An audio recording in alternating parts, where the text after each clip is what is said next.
নমস্কার। আজকে আমরা শুনব শ্রী সুনীল গঙ্গোপাধ্যায়ের উপন্যাস তারপর কি হলো তৃতীয় পর্ব।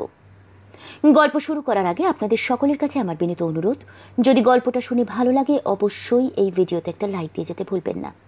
এছাড়াও যদি এখনো অবধি এক যে ছিল প্রিয়াঙ্কায় সাবস্ক্রাইব না করে থাকেন তাহলে সাবস্ক্রাইব করে বেল নোটিফিকেশনটি টিপে রাখুন, যাতে ভবিষ্যতে চ্যানেলে নতুন গল্প বা চলতি গল্পের নতুন পর্ব আপলোড হওয়া মাত্রই তার নোটিফিকেশন আপনাদের ডিভাইসে পৌঁছে যায়।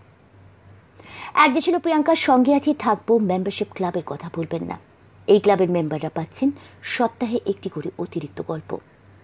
এই ভিডিওর তলায় কিংবা চ্যানেলের পেজে একটি জয়েন বাটন পাবেন। জয়েন বাটনটি ক্লিক করে জয়েন করে ফেলুন। মাসে মাত্র 29 টাকায় এক যে ছিল প্রিয়াঙ্কার সঙ্গে আছি থাকবো মেম্বারশিপ ক্লাব। যারা আইফোন ইউজ করছেন তাদেরকে জানিয়ে রাখি, সাধারণত আইফোনে কিন্তু জয়েন বাটনটি দেখা যায় না। আপনারা যদি ইন্টারেস্টেড থাকেন জয়েন করতে, তাহলে যে কোনো অ্যান্ড্রয়েড ডিভাইস থেকে বা ল্যাপটপ বা ডেস্কটপ ডিভাইস থেকে জয়েন করতে পারেন। এখন অবধি আমরা শুনলাম যে পুলিশ অফিসার কবির সাহেব একটি মেয়ে পাচারকারী সংক্রান্ত গ্যাংয়ের ওপরে ইনভেস্টিগেশন করছেন। অনেকগুলি মেয়েও তার কাস্টাডিতে এসছে, তার মধ্যে লক্ষ্মীমণির ইন্টারোগেশনটা চলছিল। সেই ইন্টারোগেশন শেষ হয়েছে। লক্ষ্মীমণিকে কবির সাহেবের বন্ধু বিনায়ক একটি চাকরির ব্যবস্থা করে দিয়েছে এবং তার ফ্যামিলির সাথেও তার আবার দেখা হয়েছে। কিন্তু এই সবের মধ্যে হারিয়ে যাচ্ছে শরীফান বিবি, যার কোনো খোঁজ খবর নেই, যাকে কোথাও পাওয়া যাচ্ছে না, কিন্তু রিপোর্টের বহু জায়গায় তার নামের উল্লেখ আছে। কাজেই কেস এখনো পুরোপুরি সলভ হয়নি। দেখা যাক এই পর্বে এই গল্প কতদূর গড়ায়। শুরু করছি তারপর কি হলো তৃতীয় পর্ব। ভবানী ভবনের অফিস থেকে বেরিয়ে গাড়িতে উঠতে যাচ্ছেন কবির সাহেব। একজন আড্ডালি ছুটতে ছুটতে এসে বলল, স্যার, ও স্যার, আপনার একটা ফোন আছে। বিরক্তিতে ভুরু কুঁচকালেন কবির সাহেব। এখন 6:15 বাজে। এই সময় ফোন এলেই বা তাকে ডাকতে হবে কেন? ছুটির পর কি বাড়ি যেতেও পারবেন না নাকি? আড্ডালিকে বকুনি দিলেন না কবির। তিনি জানেন ইদৃশ নির্বোধ নয়। খুব জরুরি ফোন না এলে সে এমনভাবে ডাকতে আসবে না। কার ফোন? আইজি ক্রাইম, বর্ধন সাহেব স্যার। এপি বর্ধন কবিরের ওপরওয়ালা। তিনি যখন তখন ফোনে ডাকতেই পারেন, কিন্তু মোবাইলে কল না করে অফিসের ফোনে এই অবেলায় কেন? বর্ধন ডাকলে আবার 3 তলায় উঠে ধরতেই হবে। উনি এতক্ষণ লাইন ধরে থাকবেন? এপি বর্ধন কাজ পাগল মানুষ। স্ত্রী বিয়োগ হয়েছে 5 বছর আগে। ছেলে আর মেয়ে দুজনেই থাকে বিদেশে, তাই এখন আর সংসার বলে কিছু নেই। অফিসেই কাটান 12-14 ঘন্টা। কিন্তু কবির সাহেবের তো তা নয়। তার স্ত্রী আছে, ছেলে মেয়ে আছে। কবিরের গ্রামের বাড়ি মুর্শিদাবাদে। পৈতৃক সম্পত্তি, জমি জমা সবই আছে। কাজের চাপে কবির সেখানে যাওয়ার সময়ই পান না। স্ত্রী নীলোফারই ঘুরে আসে মাসে অন্তত একবার। গত সপ্তাহে গেছে নীলোফার, আজই বিকেলে ফেরার কথা। আজ সন্ধেবেলা অন্য কোনো অ্যাপয়েন্টমেন্ট রাখেননি। নিরিবিলিতে ছেলে মেয়েদের সঙ্গে কাটাবেন ঠিক করেছিলেন।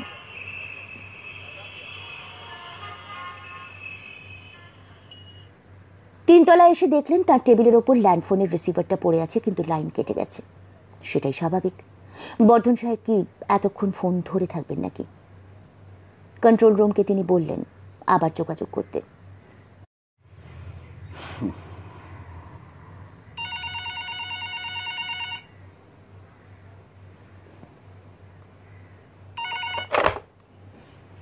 ফোন বাজার পরই কবির কিছু বলার আগেই বর্ধন বললেন, কবির।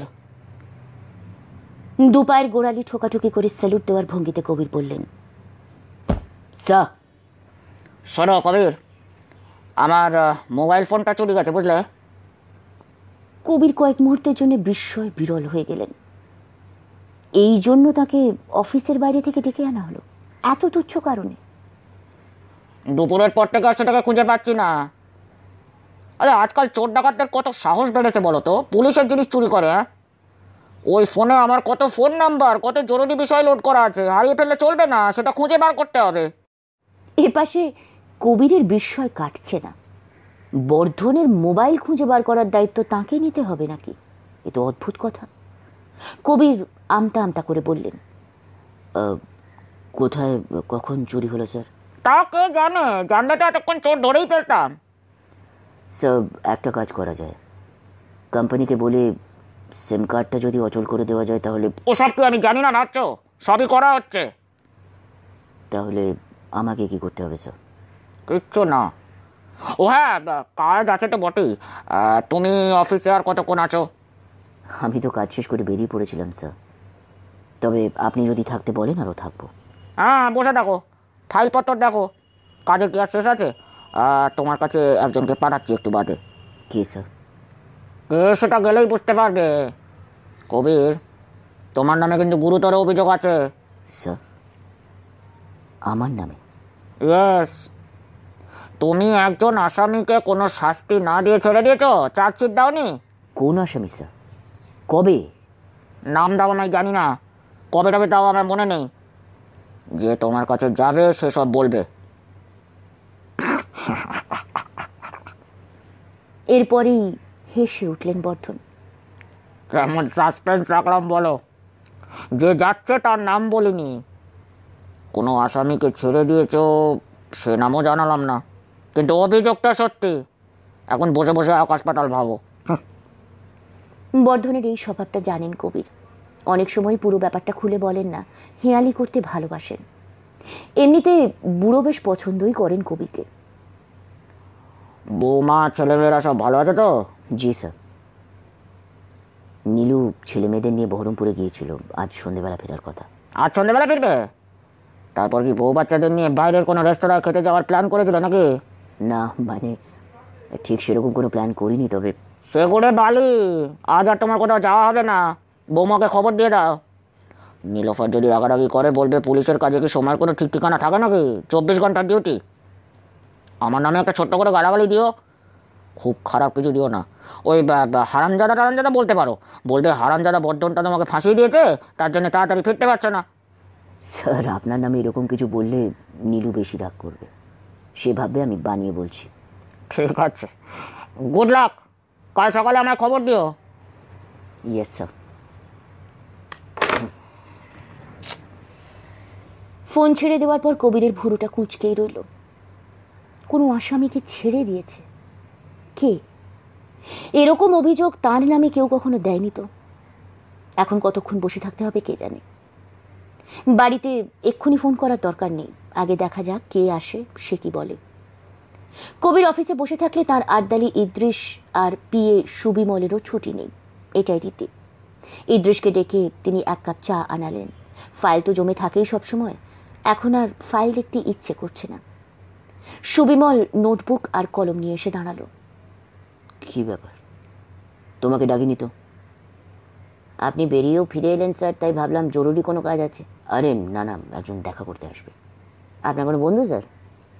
না, বর্ধন সাহেব পাঠাচ্ছেন। ইম্পর্ট্যান্ট কেউ হবে নিশ্চয়ই। তুমি কিন্তু ইচ্ছে করলে বাড়ি যেতে পারো। না না স্যার, আমি থাকছি। চা খাওয়ার পর একটা সিগারেট টানার জন্য মনটা উসখুস করছে। অফিস ঘরের মধ্যে সিগারেট খাওয়া নিষিদ্ধ হয়ে গেছে, পাশের একটা ছোট ছাদে গিয়ে খাওয়া যায়। ছুটি হয়ে গেছে, এখন নিয়ম না মানলেও চলে। কবির ঘরে বসেই একটা সিগারেট ধরালেন।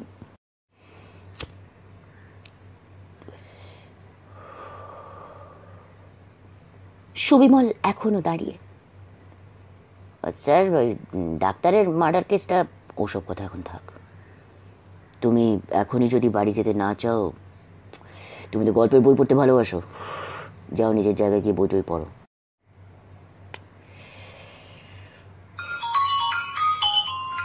কবিরের মোবাইল ফোনটা বেজে উঠল। তার বন্ধু বিনায়কের নম্বর। বলো। আজ সন্ধ্যেবেলা বাড়িতে থাকছো? তাহলে একবার যেতে পারি। কবির জানলার বাইরের দিকে তাকিয়ে বললেন, এখনই তো সন্ধে হয়ে গেছে, অফিসে বসে আছি, কখন ফিরতে পারবো ঠিক নেই। এখনো এত কাজ? পুলিশের চাকরিটা এবার ছাড়ো। সারা দিন রাত পর্যন্ত যদি চাকরি করবে তাহলে জীবনের অনেক কিছু উপভোগ করা যাবে না ভাই। চাকরি ছাড়লে খাবো কি? ছেলে মেয়েদের লেখাপড়া। মাস ছয়েক 2 হাতে ঘুষ নাও, এত বড় পুলিশ অফিসার অথচ গরিব, আবার হয় নাকি? তোমাকে তো বলেইছি, আমাকে তো কেউ ঘুষ দিতেই চায় না। ঘুষ অফার করলে নেব কি নেব না তা ঠিক করতাম, কিন্তু কেউ তো অফারই করে না। তোমার যারা নিচের কর্মচারী তারা নিশ্চয়ই প্রচুর ঘুষ নেয়। পুলিশ সম্পর্কে এটা সবাই জানে, তারা তোমাকে ভাগ দেয় না। কেউ ভাগ দিতে চাইলে যদি আমি তাকে সাসপেন্ড করি, সেই ভয়ে সবাই আমার কাছে সাধু সেজে থাকে। তাহলে থাকো তোমার কাজ নিয়ে, আমি এক বাড়িতে গান বাজনা শুনতে যাচ্ছি। বিনায়ক ছেড়ে দেওয়া মাত্রই আবার ফোন বেজে উঠল। এবার আবার বর্ধন সাহেব। স্যার। কবির, যাকে পাঠিয়েছি সে পৌঁছেছে? না স্যার, এখনো কেউ আসেনি। আসবে আসবে, 2-5 মিনিটের মধ্যে এসে পড়বে। I am waiting sir. শোনো, তোমায় এবার ফোন করছি মোবাইল ফোন থেকে, বুঝতে পেরেছো? তার মানে আমার মোবাইলটা পাওয়া গেছে। Very happy to hear that sir, thank you so much. এতক্ষণে কবিরের ঠোঁটে হাসি ফুটল। চুরি না ছাই, একদিন অন্তর একদিন বর্ধন সাহেব তার মোবাইল ফোন হারান, আবার খুঁজেও পাওয়া যায়। বউ মারা যাওয়ার পর উনি আরো বেশি ভুলোমনা হয়ে গেছেন। আরো 10 মিনিট পরে এলো সেই আগন্তুক। রহস্যময় কেউ না, দিল্লি পুলিশের ডিটেকটিভ বিভাগের এক ইন্সপেক্টর, এর নাম দুর্লভ সিং। এর সঙ্গে আগেও একবার দেখা হয়েছে কবিরের। পদাধিকারী দুর্লভ সিং ছোট, তাই সে প্রথমতন ঘরে ঢুকেই স্যালুট করলো প্রথমে। কবির ইংরেজিতে বললেন, আরে, হোয়াটস the matter Durlabh Singh, please have a seat. প্রথমে একটুক্ষণ সাধারণ ভদ্রতার কথাবার্তা হয়। দিল্লির অন্যান্য পরিচিত অফিসাররা কে কেমন আছে, আজকাল সন্ত্রাসবাদীদের কার্যকলাপ নিয়ে পুলিশ বিভাগ ব্যতিব্যস্ত, দুর্লভ সিং কি সেই ব্যাপারে কোনো নতুন তথ্য এনেছে, ইত্যাদি ইত্যাদি। আরে নেই স্যার, আমি এসেছি এটা খুনের কেসের তদন্ত উপলক্ষে। খুনটা দিল্লিতে হয়েছে 6 মহিনে আগে। 2 জনকে গ্রেপ্তারও করা হয়েছিল, কিন্তু তাদের বিরুদ্ধে কিছু প্রমাণ করা যায়নি। এমনকি খুনটা যে সত্যি সত্যি হয়েছিল তারও কোনো প্রমাণ নেই। খুন হয়েছিল কিনা তার কোনো প্রমাণ নেই, তাহলে কিসের কেস? হ্যাঁ, ব্যাপারটা এরকম আছে, ও 2 দোস্ত মিলে দিল্লির রাজেন্দ্রনগর এলাকায় একটা বাড়িতে ঢুকেছিল এক সন্ধেবেলা। ও বাড়িটাতে নিয়মিত মধুচক্র বসতো গোপনে। 4টি মেয়ে থাকতো। ও সহদেব আচার্য আর শিবলাল ঝা নামে 2 বন্ধু সে বাড়িতে ঢুকেছিল, তার সাক্ষী আছে। তারপর একটি মেয়ের ঘরে কিছু গোলমাল হয়, শিবলাল ঝা পালায় সেখান থেকে। 2 দিন পরে সেই শিবলাল ঝা থানায় এসে অভিযোগ করে যে তার বন্ধুকে ওই বাড়িতে খুন করা হয়েছে। সে কথা শুনে পুলিশ সে বাড়ি রেড করেছিল, কিন্তু সেখানে সহদেব আচার্যের ডেড বডি খুঁজে পাওয়া যায়নি, আর খুনির কোনো চিহ্নও বোঝা যায়নি। বরং একটি মেয়ে অভিযোগ করেছিল যে ও যে 2 দোস্ত থে ও একটা ঝগড়া টাইপ বাঁধিয়ে টাকা পয়সা না দিয়ে পালিয়েছিল। কিন্তু সহদেব আচার্য গেল কোথায়? আর কিছুই যদি না হয়ে থাকে তাহলে শিবলাল নিজে থেকে থানায় গিয়ে অভিযোগ জানালো কেন? তো পুলিশ প্রচুর খোঁজ করেও সহদেব আচার্যের কোনো ট্রেস পায়নি। তার বাড়ি থেকে বলা হয়েছিল যে সহদেব মিসিং। সহদেবের বয়স কত? 32 साल का है। খুব বড় ব্যবসায়ীর বাড়ির ছেলে। তাহলে সহদেবের বাড়ির লোক থানায় ডায়েরি করেনি কেন? একজন 32 বছরের লোক বাড়ি ফেরেনি, কোনো এফআইআর নেই। ও সহদেবের বাবা বলেছেন সহদেব আগেও মাঝে মাঝে 2-3 দিন বাড়ির বাইরে রাত কাটাতো, कोई खबर नहीं देता था। সেই জন্যে সেবারেও তারা ব্যস্ত হননি। সহদেব অন্য কোনো রাজ্যে গিয়ে ঘাপটি মেরে থাকতে পারে, বিদেশে চলে যেতে পারে, ও টাকা পয়সার কোনো অভাব নেই না। Then what's the problem? ও ডেড বডি না পাওয়া গেলে মার্ডার যে কমিটেড হয়েছে তা বোঝা যাবে কি করে? ও তাই কিছুদিন পর ও কেসটা চাপা পড়ে যায়। এরকম অনেক কেসই তো চাপা পড়ে থাকে, আবার কোনো কোনো কেস কিছুদিন পরে মাথা তোলে, তাই হয়েছে তো? জি স্যার। ও রাজেন্দ্রনগরের যে বাড়িটা, পুলিশ সেখানকার মধুচক্র ভেঙে দেয়, ও মেয়েগুলো ভাগ গেয়। বাড়িটা কিছুদিন খালি পড়েছিল, তারপর বিক্রি হয়ে যায়।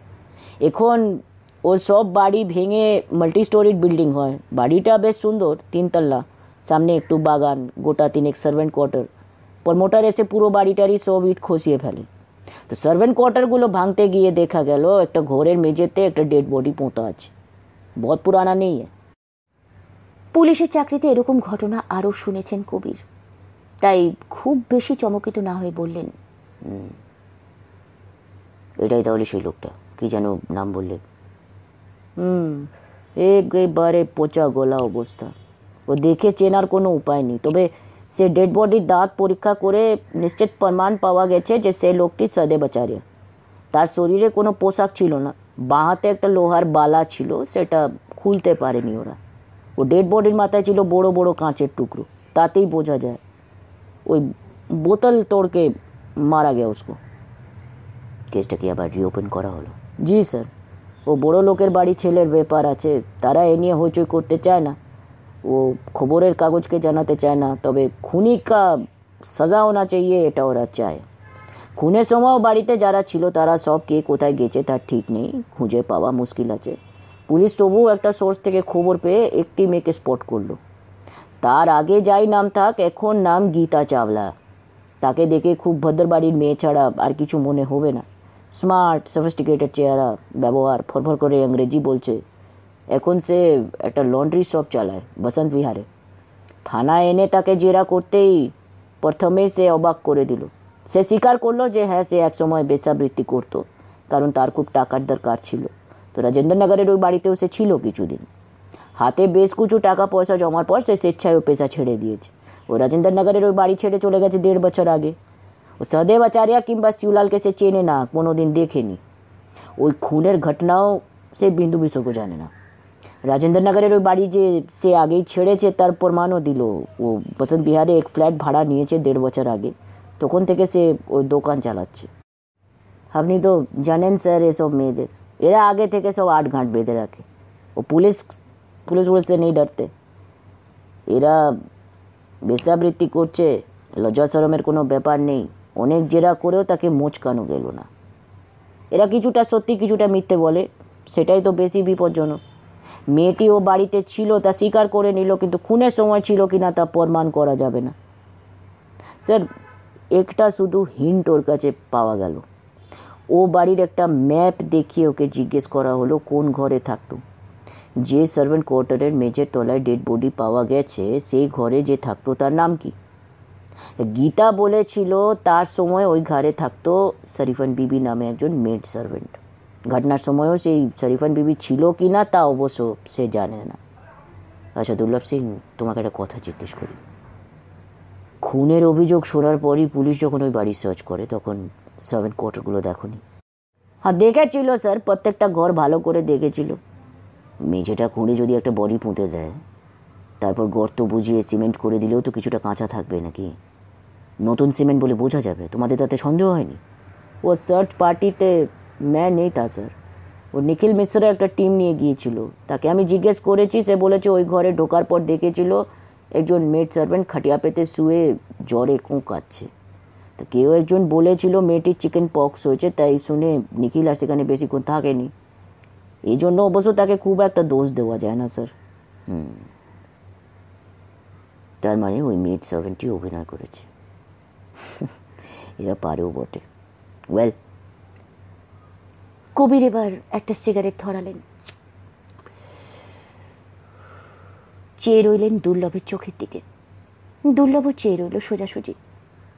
যা শুনলাম এ তো তোমাদের দিল্লির ব্যাপার। তুমি কলকাতায় আমার সঙ্গে দেখা করতে এলে, মানে এর সঙ্গে আমি কিভাবে জড়িত আমি তো বুঝতে পারছি না।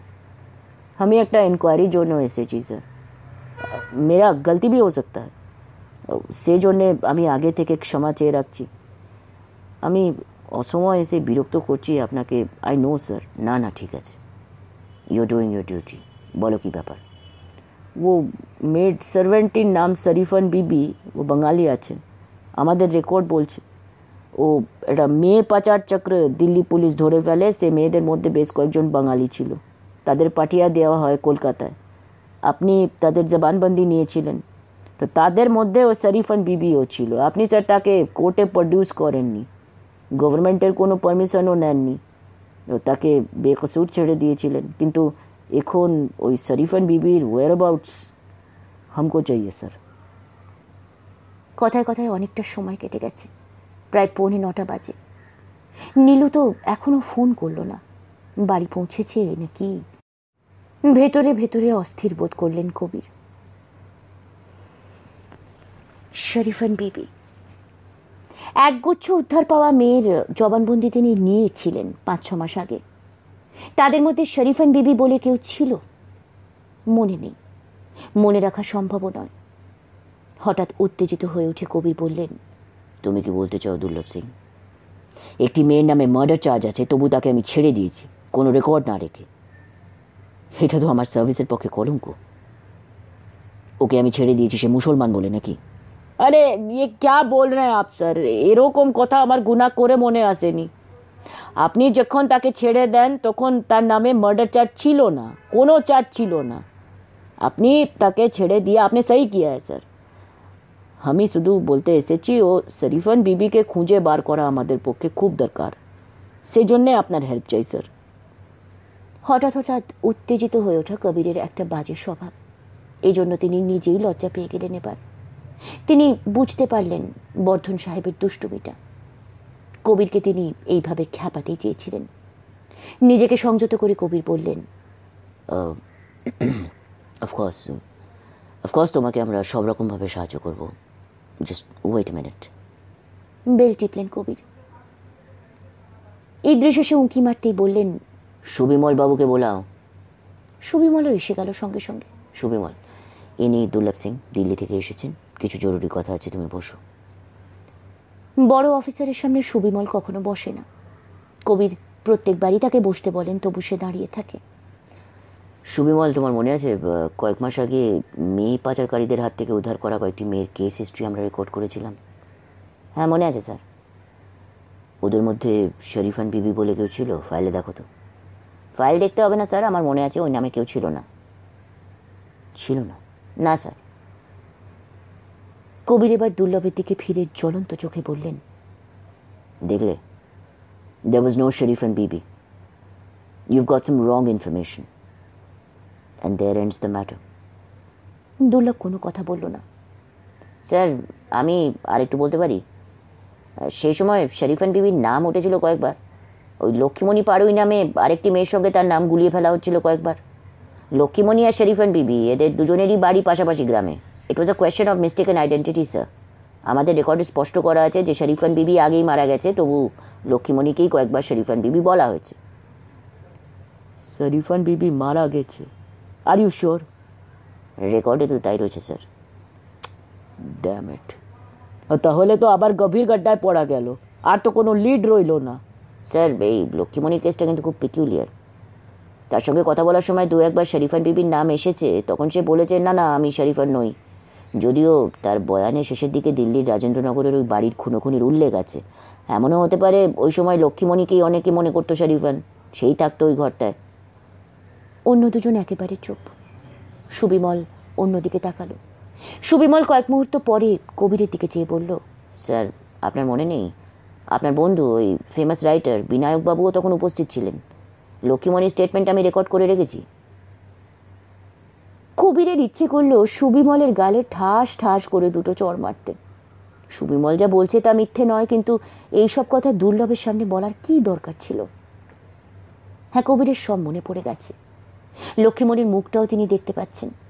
ওই সরল গ্রাম্য মুখে কি কোনো মিথ্যে কথা মানায়?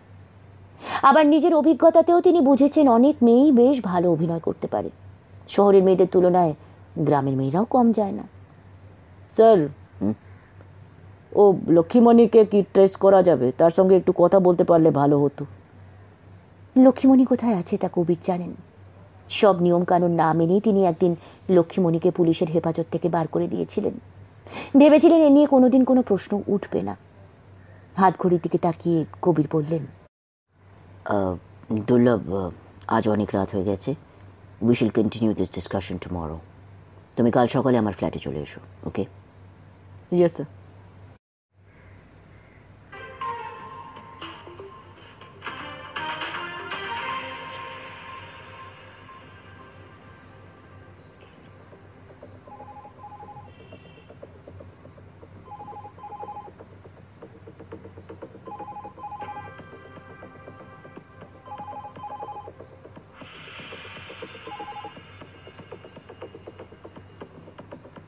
সকালে প্রথম ফোনটা এলো বর্ধনের কাছ থেকে। কবির তখন প্রথমবার চা পান করে দাড়ি কামাচ্ছে। এ সময় টিভি খোলা থাকে, সকালবেলা বেশ কয়েকটা চ্যানেলে নিউজ হয়। তার ছেলে মিঠুন তাকে কর্ডলেস ফোনটা এনে দিল। হ্যালো, কে হে কবির, ঘুম ভাঙালাম নাকি? কটার সময় বিছানা ছেড়ে ওঠো? স্যার আমি তো অনেকক্ষণ উঠেছি, রোজই এই সময় উঠি। তা ঠিক নয়। খুব দরকার পড়লে তুমি ভোর 5টাতেও জেগে উঠে রেডি হতে পারো, তা জানি। আবার এক একদিন নাকি সকাল 10টা পর্যন্ত ঘুমো।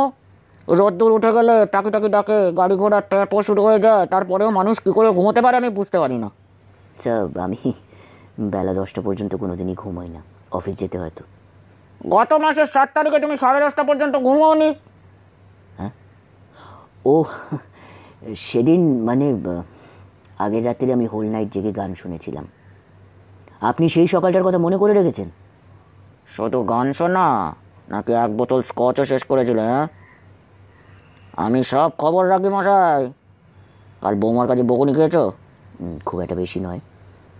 আমায় তো প্রায়ই বলেন পুলিশের চাকরি ছেড়ে দিতে। চাকরি থেকে বরখাস্ত না হলে কোনো পুলিশই নিজে থেকে চাকরি ছাড়ে না ভাইয়া। যাই হোক, তুমি আজ সকালে দুর্লভ সিংকে তোমার বাড়িতে আসতে বলেছো নাকি? জি স্যার। আমাকে কিছু বলোনি, আমি নিজেই নিজেকে ইনভাইট করছি, সেলফ ইনভাইটেড। আমিও একটু পরে আসছি তোমার বাড়িতে। You are most welcome sir. Breakfast করিনি এখনো। গুড, আমাকেও খাওয়াবে নিশ্চয়ই। নীলোফার খুব চমৎকার চিজ অমলেট বানায়, একবার খেয়েছিলাম, মুখে এখনও স্বাদ লেগে আছে। বাড়িতে তো আমাকে ডিম খেতে দেয় না, বলে কিনা কোলেস্ট্রল হাই, তাই অন্যের বাড়িতে গিয়ে খাই, বুঝেছো? আজও খাবো ডবল ডিমের অমলেট। 9:30 একটু আগে দুর্লভ সিং এখনো পৌঁছয়নি। এসে গেলেন বর্ধন। ছেলে মেয়েদের জন্য এক গাদা চকলেট এনেছেন, নীলোফারের জন্য এনেছেন একটা শান্তিনিকেতনী চামড়ার ব্যাগ। তিনি এদের পারিবারিক বন্ধু, কখনো খালি হাতে আসেন না। পুলিশের নিয়ম অনুযায়ী কবির একে কোনো রকম ব্যক্তিগত সম্বোধন করতে পারেন না, কিন্তু নীলোফার মানে না সেসব। বর্ধন সাহেব তার কাছে অতুলদা। দরজা খুলে নীলোফার বলল, এ কি অতুলদা, আপনি 1 মাসে অনেক রোগা হয়ে গেছেন। বাড়িতে যে কিছু খেতে দেয় না, বউটা আমাকে কেন যে রেখে কেটে পড়লো। ছেলেমেয়েরা কাছে থাকে না, বাড়িতে আছে এক হাউসকিপার, অতি জাঁদরেল, বুঝলে তো। সব সময় বলে মিষ্টি খাবে না, পাটার মাংস খাবে না। সম্পর্কে সে আবার আমার দূর সম্পর্কের দিদি, একটু ইংরেজি ফিংরেজিও জানে, তাই আমাকে বকুনি দেওয়ার তার অধিকারও আছে। না খাইয়ে খাইয়ে আমাকে মেরে ফেলবে, দেখো দেখি। এপি বর্ধন এমনিতেই বেশ লম্বা, এখন কিছুটা রোগা হয়ে আরো লম্বা দেখায়, অনেকটা ল্যাকপ্যাকে ধরনের। তাকে দেখলে পুলিশ বলে মনেই হয় না। নীলোফারের দিকে তাকিয়ে চোখে ঝিলিক দিয়ে তিনি বললেন, আজ সিরিয়াস আলোচনা হবে। তোমার স্বামীর চাকরি থাকে কিনা ঠিক নেই। বলেই হাসতে লাগলেন। তার কোন কথা সিরিয়াস আর কোনটা রসিকতা তা বোঝা দেয়। চাকরিটা তো গেলেই বাঁচি, তাহলে আমরা বহরমপুরে গিয়ে থাকবো। কবিরের চেহারা সুগঠিত, সুন্দর, বয়স 47। পুরো ধরাচুড়ো পড়লে তাকে পুলিশের বড় অফিসার হিসেবে বেশ মানায়। বাড়িতে অবশ্য তিনি পাজামা ও সাদা পাঞ্জাবি পরতে ভালোবাসেন। বসবার ঘরে এসে একটা সোফায় গা এলি দিয়ে বর্ধন বললেন, দুর্লভ তো এখনো আসেনি, তার আগে শরীফন বিবির কেসটা কি শুনি। দিল্লির পুলিশ মেয়ে পাচারকারীদের হাত থেকে উদ্ধার করে কয়েকটি মেয়েকে আমার কাছে পাঠিয়েছিল, এই 6 or 7 months ব্যাক। মেয়েগুলির নামের যে লিস্ট ছিল তার মধ্যে একটি নাম নিয়ে প্রথম থেকেই গোলমাল। সেই নামটি ছিল শরীফন বিবি, অথচ মেয়েগুলির কারোরই ওই নাম নয়, অন্তত স্বীকার করেনি কেউ। 2-3 জন বলেছিল শরীফন বিবি আগেই মারা গেছে, আর শরীফন বিবির যা ডিসক্রিপশন ছিল তার সঙ্গে আবার লক্ষ্মীমণি নামের একটি মেয়ের সঙ্গে অনেকটা মিলে যায়, কিন্তু সে প্রবলভাবে অস্বীকার করে। সে যে মিথ্যে কথা বলছে না তা তুমি ঠিক বুঝেছিলে? ইয়েস স্যার, তাকে আমি অনেকভাবে গ্রিল করেছি, এটা শিওর যে শি ওয়াজ নট আ মুসলিম, হিন্দু ছিল। কে করে বুঝলে? যে গ্রামে তার বাড়ি, তার স্বামীর নাম, 2টি ছেলে মেয়ে আছে, এসব ট্রেস করা গেছে, সব মিলে গেছে। লক্ষ্মীমণি ডেফিনেটলি এক গরিব হিন্দু বাড়ির বউ ছিল। অন্য একটা গ্রামের শরীফন বিবি নামেও একজন হাউসওয়াইফের কথা জেনেছি, অনেকদিন তার কোনো খোঁজ খবর নেই। সেই গ্রামের লোকেরও ধারণা শরীফান আর বেঁচে নেই। সে মেয়েটিও পাচার হয়ে গিয়েছিল, এদের কেউ কেউ আবার মারাও যায়।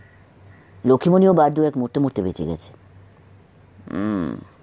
এই লক্ষ্মীমণি দিল্লির রাজেন্দ্রনগরের বাড়িতে ছিল তা স্বীকার করেছে, তবু তুমি তাকে বেকসুর ছেড়ে দিলে?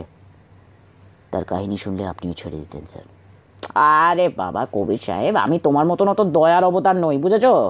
শোনো, এই লক্ষ্মীমণি আর শরীফান এক হোক বা না হোক একটা বীভৎস মার্ডারের সঙ্গে জড়িত। যে ছোকরাটি খুন হয়েছে সে একটা বড় ব্যবসায়ীর বাড়ির ছেলে। দু একজন মন্ত্রী টন্ত্রীর সঙ্গে যোগাযোগ আছে। ছেলেটা বড় লোকের বখাটে সন্তান, মদ মেয়ে মানুষ নিয়ে ফুর্তি করে টাকা ওড়াতো।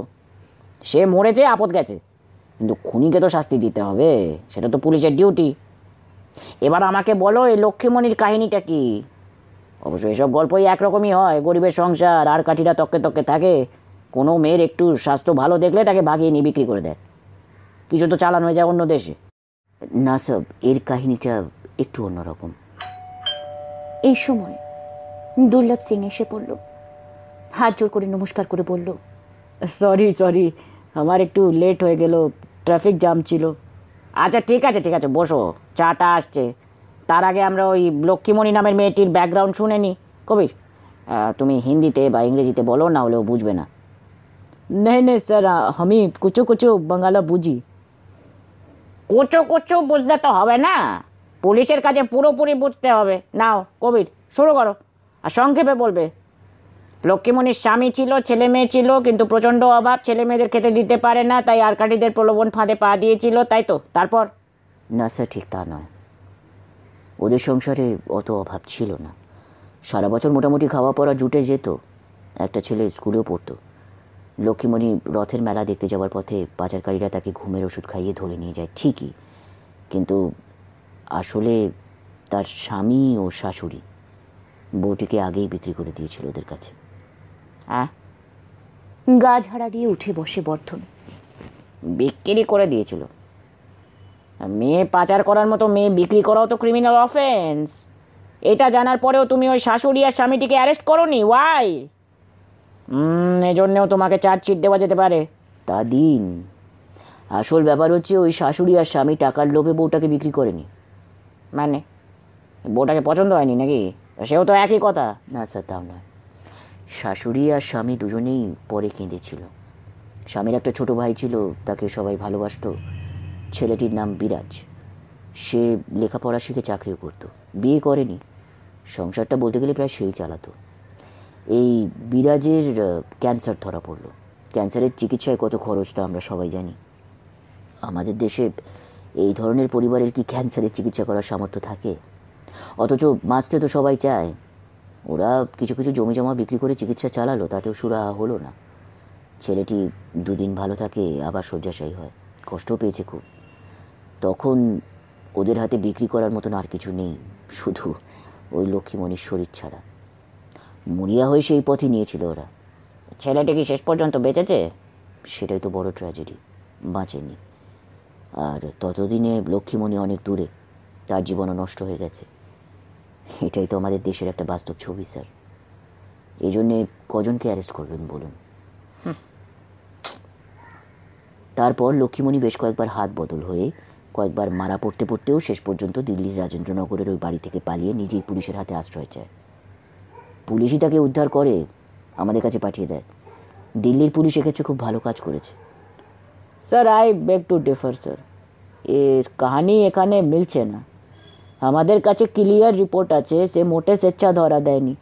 ও মার্ডার হওয়ার পরেও সে কয়েকদিন ও বাড়িতে ছিল। ও পুলিশ যাওয়া আসা করছে দেখে তারও এক মাস পরে করোলবাগের একটা ব্রোথেলে পুলিশ রেড করে কয়েকজনকে উদ্ধার করে। তাদের মধ্যে এই শরীফান বিবি কিংবা লক্ষ্মীমণি যাই হোক, সেও একজন।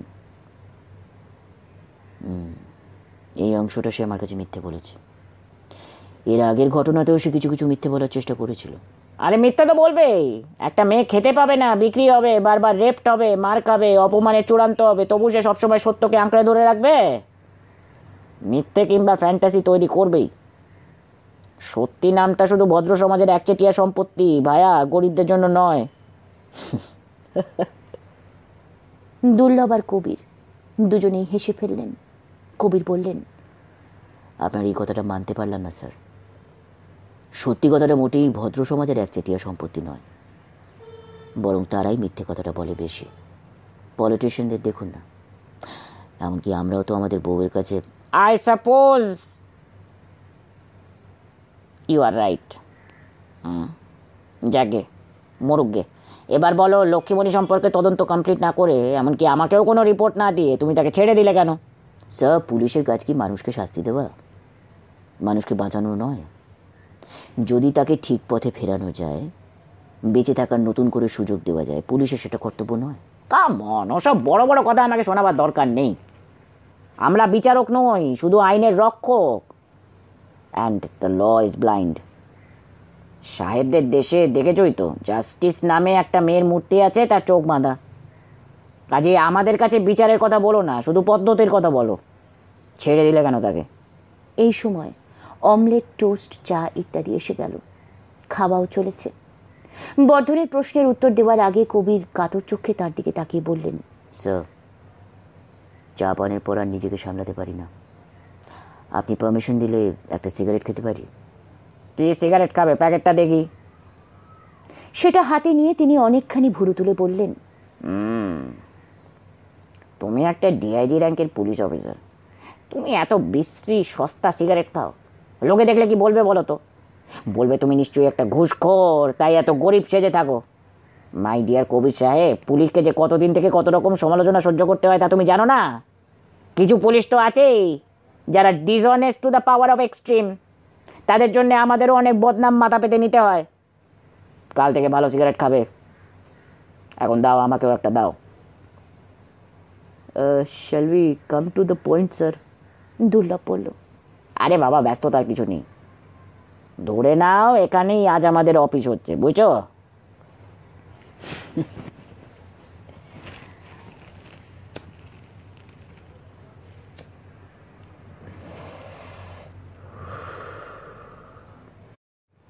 পুলিশ মাঝে মাঝে কিছু পাচার হওয়া মেয়েদের উদ্ধার করে। আমরা জেরা করি, খোঁজ খবর নিই। তারপর তাদের ভাগ্যে কি হয় সে সম্পর্কে কি আপনাদের কোনো অভিজ্ঞতা আছে? খুব সম্ভবত নেই, কিন্তু আমি জানি 99% মেয়েদেরই আর তাদের বাড়িতে ফেরত নেওয়া হয় না। এই ব্যাপারে হিন্দু কিংবা মুসলমান সব সমান। যদি কোনো উদার পরিবার ফেরত নিতেও চায়, তাহলেও গ্রামের লোকেরা আপত্তি করে। সেই সব মেয়েদের তাড়িয়ে দেবে। তারপর আজকাল অবশ্য দু একটি এনজিও হয়েছে, তারা এইসব মেয়েদের নিয়ে কাজ করে। পুলিশ তাদের কাছেও সাহায্য চায়, কিন্তু সেই সব স্বেচ্ছাসেবী সংস্থাই বা কী করবে? এত মেয়েদের আশ্রয় দেওয়ার মতো সংস্থান তাদের নেই। সরকারি কয়েকটা মহিলা আশ্রমেও সব মেয়ের জায়গা হয় না। আর প্রায় অধিকাংশ মহিলা আশ্রমেরই এতই অব্যবস্থা যে অনেক মেয়ে মনে করে এর চেয়ে মরে যাওয়া ভালো। অনেক মেয়ে পালায়। কোথায় পালাবে? বাঁচতে হবে তো। এবার তারা নিজেরাই আবার গিয়ে কোনো বেশ্যাপল্লীতে আশ্রয় নেয়, পাকাপাকি যৌনকর্মী হয়ে যায়। আমি স্ট্যাটিস্টিক্স আপনাদের দেখাতে পারি। বড্ড বেশি লেকচার হয়ে যাচ্ছে। জেনারেল ছেড়ে পার্টিকুলারে এসো। এই মেয়েটির কি হলো? লক্ষ্মীমণি সম্পর্কে তার শাশুড়ি আর স্বামীর খানিকটা সহানুভূতি থাকলেও তারা ওকে ফেরত আর নিতে পারবে না। গ্রামের লোকের বাধা তো আছেই, তাছাড়া পাচারকারীরাও এসে টাকা ফেরত চাইবে। একমাত্র উপায় যদি এই মেয়েদের কোনো চাকরি জুটিয়ে দেওয়া যায়। এদেরকে চাকরি দেবে? এরা লেখাপড়া জানে না, হাউসওয়াইফ হিসেবে অন্য কোনো কাজও শেখেনি। তাছাড়া যদি একবার জানাজানি হয়ে যায় সে এক সময় প্রস্টিটিউট ছিল, তাহলে তাকে কেউ বাড়ি ঝিয়ের কাজও দেবে না। দিল্লি में तो ऐसा ही होता है। ইউর রাইট, বাংলাতেও এসাই হতে হয়। সেই জন্যই আমি লক্ষ্মীমণির কেসটা কোর্টে তুলতে চাইনি, যাতে বেশি বেশি জানাজানি না হয়। আমার এক লেখক বন্ধু আছেন, মিস্টার বিনায়ক ঘোষাল, তিনি ওর জন্য একটা চাকরি ঠিক করে দিয়েছিলেন। বিনায়ক ঘোষাল যে এমন সব কঠিন কঠিন কবিতা লেখে যার মাথা মুন্ড কোনো মানে বোঝা যায় না। বিনায়ক গল্প উপন্যাসও লেখে, সেগুলো বুঝতে কোনো অসুবিধা হয় না। আরে গল্প উপন্যাস আমি পড়ি না, কবিতাগুলো পড়ে তো। সে কি স্যার, আপনি গল্প উপন্যাস পড়েন না অথচ কবিতা পড়েন? সাধারণত এর উল্টোটাই কিন্তু হয়। আর লম্বা লম্বা গল্প উপন্যাস পড়ার সময় কোথায় ভায়া? ছোটবেলা থেকেই কবিতা পড়ি। রবীন্দ্রনাথের অন্তত 700 কবিতা আমার মুখস্থ। স্যার, আপনাদের ওই যে কী যেন বলে, দৈত্যকুলে প্রহ্লাদ, আপনি দেখি তাই। পুলিশ সার্ভিসে কেউ এত কবিতা পড়ে না। It's a record. চাপ নাও, কাজের কথা বলো। তা সেই লেখক একটা এক্স প্রস্টিটিউটকে কি কাজ দেবে আমি তো ভেবে পাচ্ছি না। আমার বন্ধু বিনায়ক লক্ষ্মীমণির পুরো কেসটা জানে। তাকে আমি জিজ্ঞেস করেছিলাম, তুমি যদি এই মেয়েটিকে নিয়ে একটি গল্প লিখতে তাহলে তার শেষ পরিণতি কী হবে, মেয়েটাকে কিভাবে বাঁচাবে। তা বিনায়ক বলল, আমি ওকে নিয়ে গল্প লিখবই না, কারণ ওকে বাঁচাবার কোনো রাস্তা আমি দেখতে পাচ্ছি না। যদি জোর করে বাঁচিয়ে দিই ও একটা স্বাভাবিক জীবন ফিরে পায় তাহলে সেটা হবে বাজে গল্প। পাঠকরা বলবে ওটা উইশফুল থিঙ্কিং, উইশ ফুলফিলমেন্ট, ইচ্ছা পূরণ, অবাস্তব। ওরকম গল্প নাকি ও লেখে না। লেখকরা তো সব অবাস্তব গল্পই লেখে ভায়া। কলমের খোঁচায় যাকে তাকে মেরে দেয়, আবার যাকে তাকে বাঁচিয়ে দেয়। কনান ডয়েল যেমন শার্লক হোমসকে একবার মেরে দিয়েও আবার বাঁচিয়ে তুলেছিলেন। ওসব লেখক টেখকের কথা ছাড়ো, কাজের কথা বলো। সে এখন কোথায়? না স্যার, এই লেখকের একটা ভূমিকা আছে। বিনায়ক আমাকে বলেছিল আমি লক্ষ্মীমণিকে নিয়ে গল্প লিখতে পারবো না, কিন্তু বাস্তব জীবনে হয়তো কিছু সাহায্য করতে পারি। 2 দিন সময় চেয়েছিল, 2 দিন পরে সে সত্যি একটা ব্যবস্থা করে দিল। মানে? লক্ষ্মীমণির জন্য একটা কাজ জুটিয়ে দিল। সে এখন চাকরি করছে। বর্ধন জুতো খুলে রেখেছিলেন, এবার জুতোয় পা গলাতে গলাতে বললেন, চলো চলো, তাহলে আর দেরি করা কেন? সে কোথায় চাকরি করছে? চলো গিয়ে মেয়েটাকে ধরি। দাঁড়ান দাঁড়ান স্যার, আর একটু কথা আছে। আবার কি কথা? আরে আমরা কি সারা সকাল বসে বসে তোমার গল্প শুনবো নাকি? वो আমাকে আজ সন্ধ্যের ফ্লাইটে দিল্লি ফিরে যেতে হবে। মেয়েটিকে সঙ্গে নিয়ে যাওয়া বিশেষ জরুরি আছে। কবির বর্ধনের দিকে তাকিয়ে বললেন, স্যার, মেয়েটিকে দিল্লি পাঠানো কি ঠিক হবে এই স্টেজে? তার মানে সে যদি দিল্লিতে একটা ক্রাইম করে থাকে তাহলে ইনভেস্টিগেশনের জন্য তাকে তো পাঠাতেই হবে দিল্লিতে। স্যার, আমি তার সঙ্গে দীর্ঘক্ষণ কথা বলে যা বুঝেছি তার পক্ষে মানুষ খুন্টন করা একেবারে সম্ভব নয়। সে একটা সাধারণ বাঙালি ঘরের সরল স্বভাবের মেয়ে। কবির, তোমার কি মনে হয়েছে না হয়েছে সেটা এক্ষেত্রে খুব জরুরি নয়। দিল্লি পুলিশ যখন তাকে চাইছে তুমি নিজের দায়িত্বে তাকে আটকে রাখতে পারো না। সে হয়তো নিজে খুন করেনি সাহাব, কিন্তু সে একজন অ্যাক্সেসরি আছে। সে খুনের চিহ্ন লোপাট করতে সাহায্য করেছে। वो भी तो क्राइम है ना। আসল দোষীকে খুঁজে বার করার জন্য তাকে জেরা করা बहुत জরুরি है স্যার। সে মেয়েটি কি কাজ করছে এখন? আমার বন্ধু এই লেখকের বউ একটা বাচ্চাদের স্কুলের হেডমিস্ট্রেস। সেই স্কুলে একজন আয়া কাম হেল্পিং হ্যান্ডের পোস্ট আছে। লক্ষ্মীমণিকে সেই কাজ দেওয়া হয়েছে। সে মোটামুটি ভালোই মাইনে পায়, থাকার জায়গাও আছে ওখানেই। একমাত্র শর্ত তার পূর্ব পরিচয় যাতে কেউ জানতে না পারে। বাচ্চাদের স্কুল তো, গার্জেনরা যদি শোনে অমনি প্রথমে ফিসফাস, তারপর জোরালো আপত্তি। সেজন্য আমি চেয়েছিলাম যাতে কোনো পাবলিসিটি না হয়। সব এই কাজটা আমি নিজের দায়িত্বে করেছি। এর জন্য যদি আমাকে কোনো শাস্তি দিতে হয় তো দিন, আমি আজই রেজিগনেশন সাবমিট করতে রাজি আছি। বেশ কিছু মুহূর্ত তিনজনই নীরব। একটা দীর্ঘশ্বাস টেনে বর্ধন বললেন,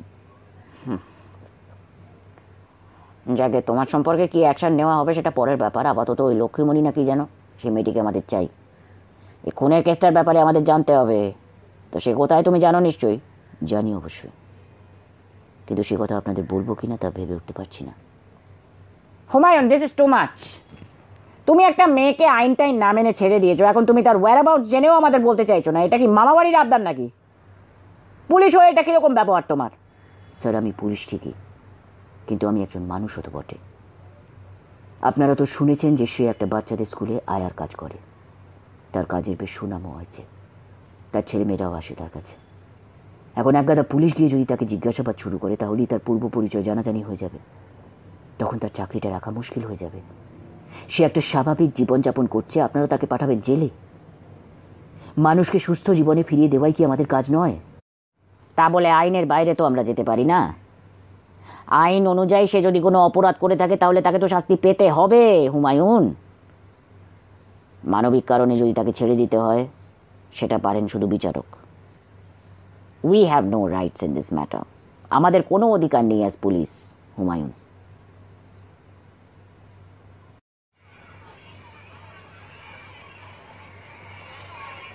সেন্ট মেরি কিন্ডারগার্টেন স্কুল নামটি যত ভারী, সেই তুলনায় স্কুলটি বেশ ছোট। একটি দোতলা বাড়ির একতলার 5খানা ঘর ভাড়া নিয়ে স্কুলটি চলে। বাড়ির মালিক আর তাঁর স্ত্রী দুজনেই বুড়ো বুড়ি, থাকেন দোতলায়। তাদের 3 ছেলে মেয়ে থাকে বিদেশে। একটিমাত্র কাজের লোক, তারও বয়স প্রায় 60। একতলার ঘরগুলি ছাড়া পিছন দিকে রয়েছে একটা বেশ বড় উঠোন। তার একপাশে অনেকগুলি ফুলের টব। সেদিকেই দুটো বাথরুম আর একটা ছোট ঘর, সঙ্গে এক টুকরো বারান্দা। সেই ঘরে থাকে সেই স্কুলের আয়া লক্ষ্মীমণি। বারান্দায় তার রান্নাঘর। স্কুলের এক দরোয়ান ও একজন বেয়ারাও আছে। বেয়ারাটি রাত্রিরে থাকে না, দরোয়ানটি স্কুলের একটা ঘরেই শোয়। স্কুলটি বড় রাস্তার উপরে নয়, একটা গলির মধ্যে, তবে সেখান দিয়ে দুটো গাড়ি পাশাপাশি যেতে পারে। গলিটা যেখানে বড় রাস্তায় পড়েছে সেখানে একটি পুরনো আমলের রেস্তোরাঁ, চপ কাটলেট বিক্রি হয়। সকালের দিকে এই রেস্তোরাঁয় বিশেষ কেউ আসে না। এখন বেলা 11টা। শুধু একটা টেবিলে 3 জন ব্যক্তি বসে আছে অনেকক্ষণ ধরে। দেখলে সাধারণ ভদ্রলোক বলেই মনে হবে। কোনো সন্দেহ করার উপায় নেই যে এই 3 জনের মধ্যে 2 জনই বেশ উচ্চ পদের পুলিশ অফিসার। অন্যজনের বয়স কম হলেও এসেছে দিল্লি থেকে। ঘণ্টাখানিক কেটে গেছে। শুধু শুধু বসে থাকা যায় না। কাপের পর কাপ চা অর্ডার দিয়ে যাচ্ছেন এরা। বর্ধন বললেন, আর কতক্ষণ বসে থাকবো? আর কত চা খাবো? একটা চিংড়ির কাটলেট খেলে মন্দ হতো না। ওই কবির, দেখো না চিংড়ির কাটলেট পাওয়া যায় কিনা, তুমি দাম দেবে। দোকানের মালিক বসে আছেন এক কোণের কাউন্টারে। কবির সেই দিকে চেয়ে বললেন, এই যে ভাই, 3টে চিংড়ির কাটলেট পাঠিয়ে দিন না।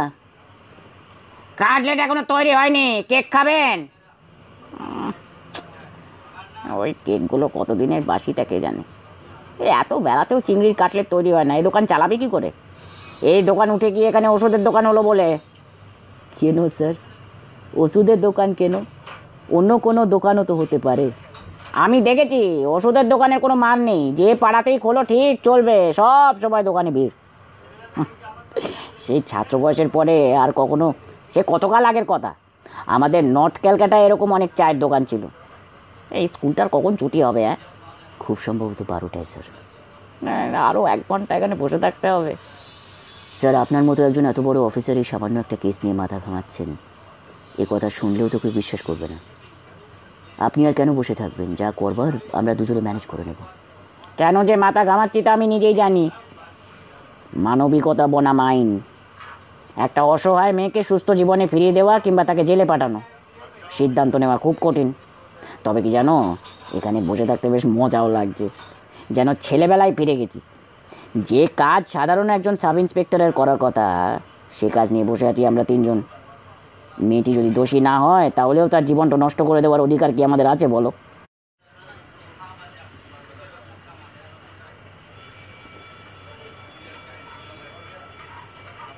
আরও 2 কাপ করে চা পান করার পর স্কুলের ছুটির ঘন্টা বাজল। এই টেবিল থেকে স্কুলের প্রবেশদ্বারটি স্পষ্ট দেখা যায়। এর মধ্যে অনেক গার্জেন এসে ভিড় করেছেন সেখানে। তাদের মধ্যে মহিলাই বেশি। কলকল করতে করতে বেরিয়ে আসতে লাগলো ছেলেমেয়েরা। সঙ্গে সঙ্গে রাস্তাটা যেন বর্ণময় হয়ে উঠল। বাচ্চাদের ঝলমলে হাস্যময় মুখ, মায়েদের কত রকম শাড়ির রং। বর্ধন বললেন, মায়ের হাত ধরে একটা 5 বছরের শিশু হাঁটছে, এটা পৃথিবীর একটা অন্যতম সুন্দর দৃশ্য। আমি এসে ভালোই করেছি। কতদিন একসঙ্গে এত বাচ্চা দেখিনি। আমার নাতনির কথা মনে পড়ছে। তার বয়স 4 বছর, দূর বিদেশে থাকে। আমি তো শুধু কম্পিউটারে ছবি দেখি। নানা রকম রিক্সা, গাড়ি, রাস্তাটা ভর্তি হয়ে গেল হঠাৎ। আবার মিনিট 10 পর সব খালি। এবার বেরোলেন শিক্ষয়িত্রীরা, মোট 5 জন। তারও একটু পরে প্রধান শিক্ষিকা। কবির বললেন, ওই যে আমার বন্ধু স্ত্রী বিশাখা, ওকে কি ডাকবো? ওর সঙ্গে আগে কথা বলবো। না থাক, এখনই ওকে কিছু বলার দরকার নেই। আগে মেয়েটির সঙ্গে কথা বলে দেখি, কি যেন নাম, সরস্বতী না কালী? লক্ষ্মীমণি। আমরা কি এবার স্যার স্কুল বাড়িটার মধ্যে ঢুকবো? সেটাও বোধহয় ঠিক হবে না। তুমি একা গিয়ে ওকে ডেকে আনতে পারবে? তা পারবো, কিন্তু আমরা কোথায় কথা বলবো? এই চায়ের দোকানে? ধুর, তা আবার হয় নাকি? তোমার অফিসেও বোধহয় নিয়ে যাওয়া ঠিক হবে না। কেউ না কেউ উঁকি ঝুঁকি মারবে। দুর্লভ সিং খানিকটা বিরক্তভাবে বলল, আমরা ওকে নিয়ে এত চিন্তা করছি কেন? এটা আমাদের অফিসিয়াল ডিউটি আছে। ওকে অফিসে ডেকে নিয়ে জেরা করাই তো স্বাভাবিক। আমরা শুধু শুধু সময় নষ্ট করছি না এখানে। ইয়েস, আমাদের কিছুটা সময় নষ্ট হচ্ছে ঠিকই, কিন্তু আমরা এতটা সাবধান হচ্ছি তার কারণ আমরা যথাসাধ্য চেষ্টা করছি যাতে ওকে বাঁচানো যায়। এখানকার সবাই জানে একটা গ্রামের গরিব পরিবারের স্বামী পরিত্যক্তা মেয়ে, অসহায় কিন্তু সৎ, এই স্কুলে আয়ার কাজ করছে। এই কাজ পেয়ে লক্ষ্মীমণি সুস্থভাবে বাঁচার অধিকার পেয়েছে। ওকে যে পাচারকারীরা ধরে নিয়ে গিয়েছিল, তারপর অনেক ঘাটের জল খেয়েছে, কিছুদিন বেশ্যাবৃত্তিও করেছে বাধ্য হয়ে। তা সেটা একবার জানাজানি হয়ে গেলে সঙ্গে সঙ্গে ওর চাকরি যাবে। ওর সামনে তখন আর দুটি মাত্র রাস্তা খোলা থাকবে, হয় বেশ্যাবৃত্তিতে ফিরে যাওয়া অথবা আত্মহত্যা করা। কেউ কেউ আত্মহত্যাও করে, গত মাসে এরকম একটা কেস এসছে। বর্ধন মাথা নাড়লেন। কিন্তু ও যদি এটা খুনের ব্যাপারে জড়িত থাকে তাহলে তো ওকে শাস্তি পেতে হবে। ওকে দয়া দেখাবার কি অধিকার আছে আমাদের? শাস্তির যোগ্য হলে শাস্তি পেতেই হবে। ক্ষমা করার অধিকার আমাদের নেই তা জানি, কিন্তু সত্যি সত্যি ও সে অপরাধ করেছে কিনা তাকে এস্টাবলিশ করা দরকার। সেই জন্যেই আমরা যতদূর সম্ভব সাবধানে এগোতে চাই। একটা পুরুষ মানুষকে থানায় ডেকে নিয়ে জেরা করলে মানুষ কিছু মনে করে না, কিন্তু একটা মেয়েকে, মানুষের মনে একবার সন্দেহ ঢুকলে আর যায় না দুর্লভ। স্কুল বাড়ি থেকে এখন যে বেরিয়ে আসছে সে কে? ওই তো, ওটাই লক্ষ্মীমণি। এই রে, ও আবার কোথায় যাচ্ছে? হাতে একটা থলে, খুব সম্ভবত বাজারে। ওই তরকারি কিনবে হয়তো। 12টা বেজে গেছে, এখন কেউ বাজারে যায়? কি পাবে এখন? সব গরিব মানুষরা এই সময় বাজারে যায়। এখন ঝাড়টিপট্টি জিনিস পাওয়া যায় সস্তায়। একটু একটু পচা মাছ বিক্রি হলো জলের দরে। আরে ও বাজারে ঢুকে পড়লে আমরা আর ওকে পাবো কি করে? ওকে এক্ষুনি ধরতে হবে। টেবিলের ওপর চায়ের দাম রেখে ওরা হুড়মুড়িয়ে বেরিয়ে এলেন বাইরে। লক্ষ্মীমণি ওদের সামনে দিয়ে চলে গেল। তিনজন হাঁটতে লাগলেন তার পিছু পিছু। কয়েক পা গিয়ে থেমে গিয়ে বর্ধন বললেন, একটা মেয়েকে ফলো করব আমরা তিনজন মদ্দা, পাড়ার লোক আমাদেরই না মেয়ে ধরা মনে করে পিটুনি দিতে শুরু করে। নিজের রসিকতায় তিনি নিজেই জোরে হেসে উঠলেন। আপনারা দাঁড়ান স্যার, আমি ওর সঙ্গে কথা বলছি। তিনি এগিয়ে গেলেন দ্রুত পায়ে। লক্ষ্মীমণি এক জায়গায় রাস্তা পার হওয়ার জন্য দাঁড়িয়েছে। কবির তার পাশে এসে যেন হঠাৎ দেখতে পেয়েছেন, এইভাবে বললেন, আরে তুমি সেই লক্ষ্মীমণি না? আমায় চিনতে পারছো? লক্ষ্মীমণি মোটেই ভয় পেল না কবিরকে দেখে। খুব স্বাভাবিকভাবে বলল, কেন চিনব না? আপনি তো সেই সাহেব, আমার প্রাণ বাঁচিয়েছেন। ঝট করে ঝুঁকে সে কবিরের পায়ে হাত দিয়ে প্রণাম করল। তুমি তো একটা চাকরি করো তাই না? এখানেই থাকো নাকি? হ্যাঁ সাহেব, স্কুলে আমাকে থাকার একটা জায়গা দিয়েছে, আমি আর যাবো কোথায়? একাই থাকো? জি, নিজেই রেঁধে বেড়ে খাই। এখন কি বাজারে যাচ্ছ? জি, দেখি কিছু চুনো মাছ পাই কিনা। আজ আমার স্বামী দেশ থেকে রাতে আসবে, তো আমার হাতে রান্না খেতে চায়। যেদিন আসে খেয়ে দিয়ে যায়। কবির একটা দীর্ঘশ্বাস ফেললেন। এর স্বামী একে বিক্রি করে দিয়েছিল, কোনো ক্রমে উদ্ধার পেয়ে ফিরে এসেছে, কিন্তু এর স্বামী শাশুড়ি আর একে ফেরত নেবে না। নিজেদের সংসারে স্থান দেওয়ারও প্রশ্ন নেই। তবু সেই স্বামীটি এর সঙ্গে দেখা করতে আসে, এখানে খেয়ে যায়, কিছু টাকাও নেয় বোধহয়। মানুষ আর কত নির্লজ্জ হৃদয়হীন হতে পারে। আর বাঙালি মেয়েরা তো সহ্য করে নেয় সব কিছু। শোনো, তোমার সঙ্গে একটু দরকার আছে। তুমি আমাদের কাছে যা স্টেটমেন্ট মানে এজাহার দিয়েছিলে তার সবটা লিখে রাখা হয়নি, আমাদের তো রেকর্ড রাখতে হয়। তাই তুমি চলো আমার সঙ্গে, বেশি না, ঘন্টাখানেকের জন্য। আমার সঙ্গে গাড়িতে উঠবে? না না সাহেব, আপনার সঙ্গে গাড়িতে যেতে পারবো না। এদিককার দোকানের লোকেরা চেনে তো আমাকে, তারা কে কি ভাববে। কোথায় যেতে হবে বলুন, আমি নিজেই চলে যাব। সেটাই ভালো। তুমি বরং এখান থেকে ওই বাসে ওঠো, টিকিট কাটার সময় বলবে ন্যাশনাল লাইব্রেরি। বলতে পারবে তো? জাতীয় গ্রন্থাগার মনে রাখতে পারবে? আচ্ছা যাকে থাক, বলো চিড়িয়াখানা। সেখানে বাস থামলে নেমে পড়ো, ভালো করে জিজ্ঞেস করে চিড়িয়াখানায় নামবে। আচ্ছা। লক্ষ্মীমণি ঘাড় হেলিয়ে বলল। কবির ওর বাসে ওঠা পর্যন্ত অপেক্ষা করলেন রাস্তার এপারে। সেই বাসে চিড়িয়াখানায় পৌঁছবার আগেই কবিরদের গাড়ি সেখানে উপস্থিত। লক্ষ্মীমণি বাস থেকে নামতেই কবির বললেন, এবার তুমি গাড়িতে ওঠো, এখানে কেউ তোমায় চিনবে না। সে গাড়িতে ওঠার পর বর্ধন বললেন, তোমারই নাম পদ্ম, বয়স তো বেশি না। তোমার দুটো ছেলে মেয়ে থাকে কি করে? হি হি হি হি করে হেসে উঠল লক্ষ্মীমণি। স্যার, ওর নাম পদ্ম নয়, লক্ষ্মী, আর ওর বয়স প্রায় 32। এই বয়সী মেয়ের 2টি ছেলে মেয়ে তো থাকতেই পারে। গ্রামের এইসব মেয়ের তো বিয়েই হয় 14-15 বছর বয়সে। Child marriage, very bad, very bad. এর মধ্যেই ঠিক করা হয়েছিল বসা হবে বর্ধন সাহেবের বাড়িতে। গাড়ি ঢুকলো গেট দিয়ে। বিশাল কমপ্লেক্স, 85খানা ফ্ল্যাট, বর্ধনেরটা 14 তলায়।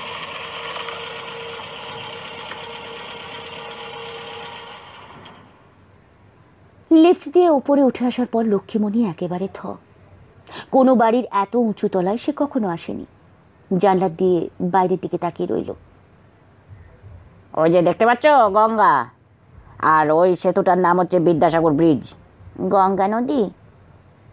বলি, রোজ ঘুম থেকে উঠে আপনি মা গঙ্গাকে দেখতে পান? তাহলে তো আপনার খুব পুণ্য হয়, তাই না? পুণ্য কি জানি, পুলিশের চাকরিতে তো শুধু পাপই জমে ওঠে। হ্যাঁ।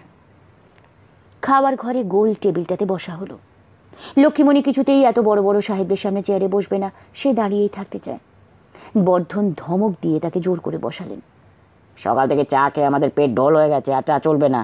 এখন ডিউটির সময় বিয়ারও খাওয়া যাবে না, সুতরাং কিছু অফার করছি না।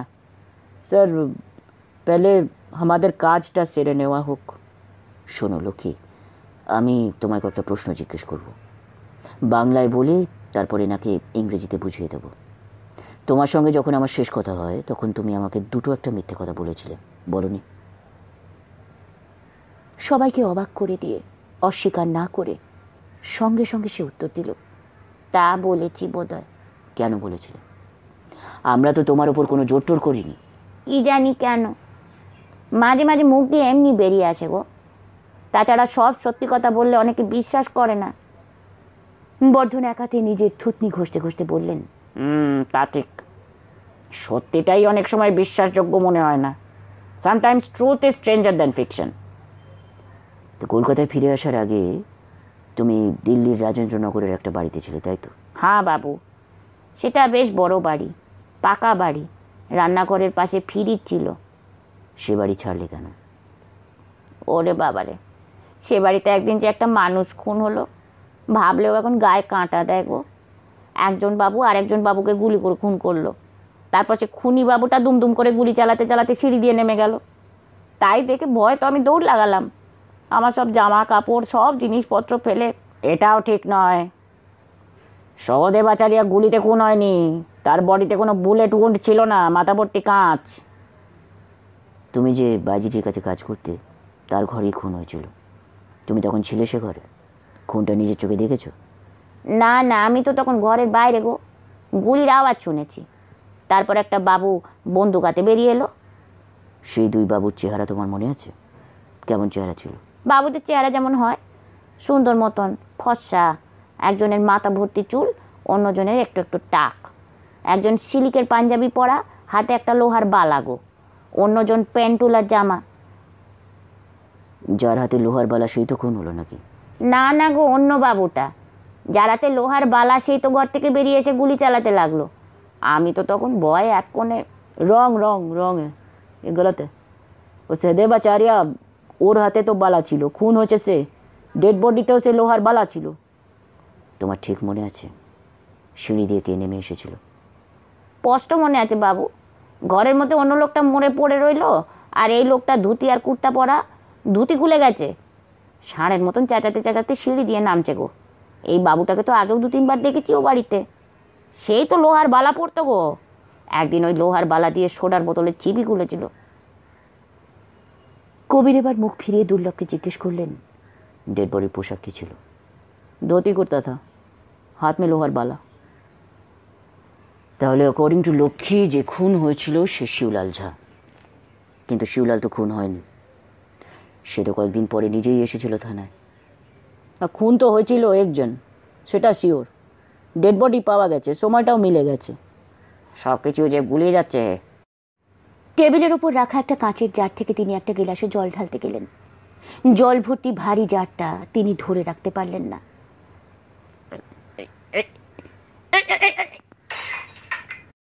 সেটা পড়ে গেল মেঝেতে। বিকট শব্দে সেটা টুকরো টুকরো হয়ে গেল। জল গড়াতে লাগলো চারদিকে। মনার মা, ও মনার মা! একজন স্থূলাঙ্গিনী মহিলা বেরিয়ে এলেন ভেতর থেকে। বর্ধন কিছু বলার আগেই তিনি বকুনি দিয়ে বললেন, আবার ভেঙেছেন? এই নিয়ে 3টে ভাঙলো 1 মাসে, কি করেন? পড়ে গেল তো কি করব, এটা ঝাঁটা আনো দেখি। এর মধ্যেই লক্ষ্মীমণি পাশের বাথরুমে ঢুকে একটা ঝাঁটা আর একটা ঘর মোছা নেতা গোছেন নিয়ে এলো।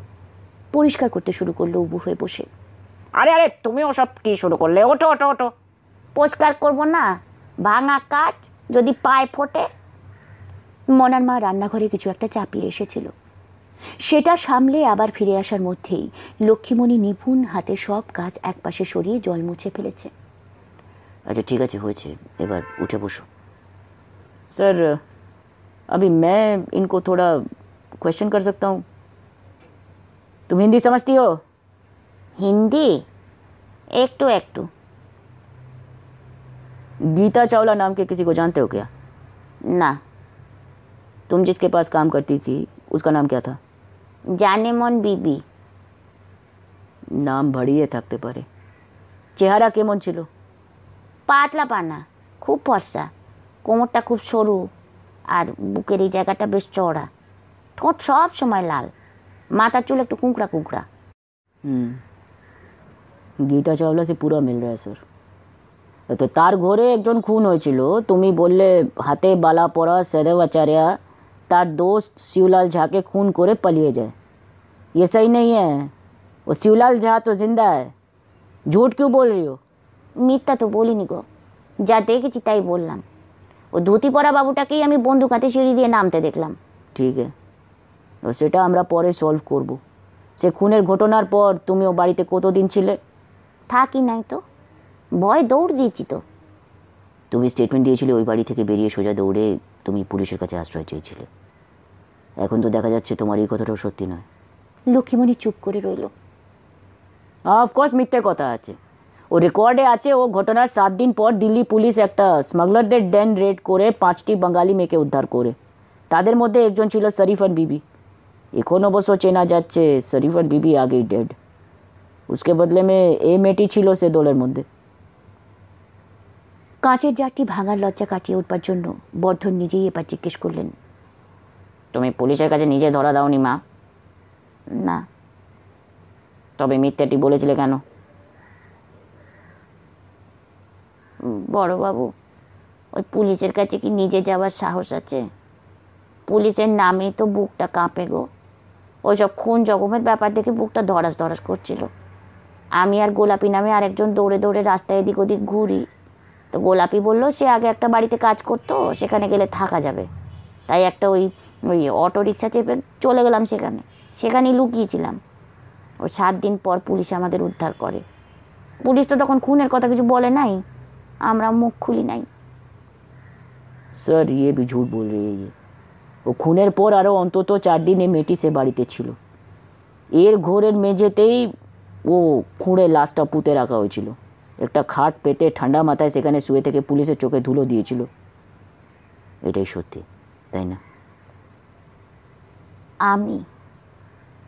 আমি সেখানে শুয়েছিলাম? না না গো বাবু, আমি না গো, শরীফন হতে পারে। শরীফন তো আমাদের সঙ্গে পালায়নি। শরীফন? তুমি যে বলেছিলে শরীফনকে তুমি চেনো না। শরীফন তোমাদের সঙ্গে একই বাড়িতে ছিল, আগে তো একবারও বলনি। লক্ষ্মীমণি তিনজনের মুখের দিকে পর্যায়ক্রমে তাকিয়ে বলল, বলি নাই ঠিকই। যখন ও লাইনে ছিলাম তখন আমাদের বারবার করে শিখিয়ে দিয়েছিল, একজন কেউ ধরা পড়লে কিছুতেই অন্যদের নাম বলবে না কো। পুলিশ জিজ্ঞেস করলেও বলবে না। তাছাড়া আপনি বলেছিলেন শরীফন বেঁচে নাই, তাই আর কিছু বলি নাই। सर जो समझना है मैं समझ गया हूँ। এ মেয়ে অতি তুখোড়, ঝুটিয়া একদম। ও খুনের পর লাশটা গায়েব করার ব্যাপারে নিশ্চিত সাহায্য করেছে। এখন ওকে অ্যারেস্ট করা ছাড়া আমার আর কোনো উপায় নেই স্যার। লক্ষ্মীমণি, আমরা তোমার আর কোনো কথায় বিশ্বাস করতে পারছি না। খুনের পরেও তুমি ওই বাড়িতে। না না, আমি না, বিশ্বাস করেন মা কালীর দিব্যি, ওই বাবুটা যখন গুলি চালাইলো তারপর আর 10 মিনিটও সেই বাড়িতে থাকি নাই গো, আর কোনোদিন সেদিকে যাই নাই। শরীফন ছিল, তার শরীর খারাপ, খুব জ্বর, আর ওই বাড়িতে দরওয়ানের সঙ্গে তার আস্তাই ছিল, তাই সে আসতে চায় নাই গো। और बात बढ़ाने की जरूरत नहीं है सर, এবারে মেয়েটিকে আপনারা দিল্লি পুলিশের হাতে ছেড়ে দিন।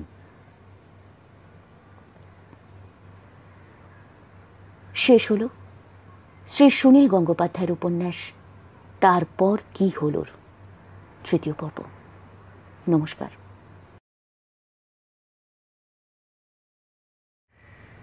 নমস্কার। আজকে আমরা শুনব শ্রী সুনীল গঙ্গোপাধ্যায়ের উপন্যাস তারপর কি হলো চতুর্থ এবং অন্তিম পর্ব। গল্প শুরু করার আগে আপনাদের সকলের কাছে আমার বিনীত অনুরোধ, যদি গল্পটা শুনে ভালো লাগে অবশ্যই এই ভিডিওতে একটা লাইক দিয়ে যেতে ভুলবেন না।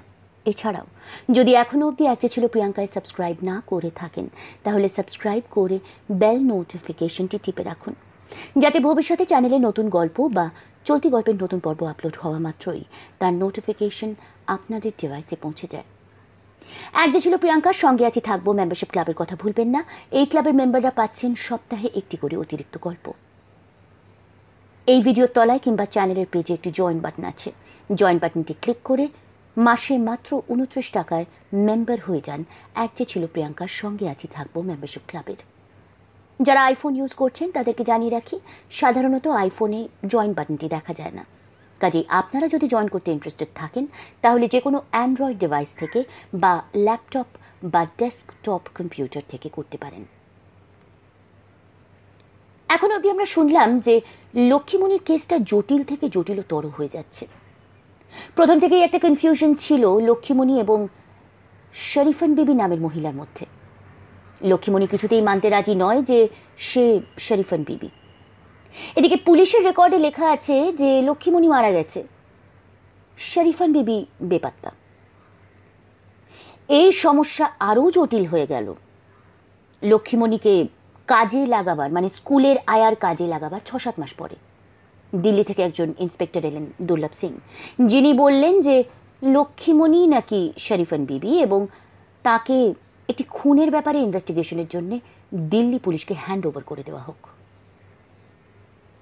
কবির সাহেব কিছুতেই মানতে রাজি নন যে লক্ষ্মীমণি কোনো ক্রাইমের সাথে ইচ্ছা করে যুক্ত থাকতে পারে। নানান রকমভাবে দুর্লভ সিং, কবির এবং তার সিনিয়র ইন্সপেক্টর মানে সিনিয়র কমিশনার যিনি, তিনজনে মিলে কথা বললেন লক্ষ্মীমণির সাথে। লক্ষ্মীমণির বক্তব্য হচ্ছে যে লক্ষ্মীমণি খুনটা হবার সঙ্গে সঙ্গে ওই বাড়ি থেকে, মানে দিল্লির ওই রাজেন্দ্রনগরের বাড়ি থেকে পালিয়ে গিয়েছিল। দুর্লভ সিং এর বক্তব্য সেটা ঠিক নয়, কারণ পুলিশ যখন সার্চ করতে গিয়েছিল তখন নাকি যেই ঘরটার তলায় আলটিমেটলি বডিটা পাওয়া গেছে সেই ঘরে একটা খাটিয়া পেতে নাকি লক্ষ্মীমণি শুয়েছিল অসুস্থ বলে। একটা বিশাল কনফিউশন চলছে। দুর্লভ সিং চাইছে যে কবির সাহেব ইমিডিয়েটলি লক্ষ্মীমণিকে দিল্লি পুলিশের হাতে হ্যান্ড ওভার করে দিক। কবির সাহেব কি দেবেন? দেখা যাক এই অন্তিম পর্বে কি পরিণতি হয় আমাদের। কি নাম বলবো, লক্ষ্মীমণি, শরীফন বিবি, কি জানি, এই পর্বে তো জানাই যাবে। শুরু করছি তারপর কি হলো চতুর্থ এবং অন্তিম পর্ব।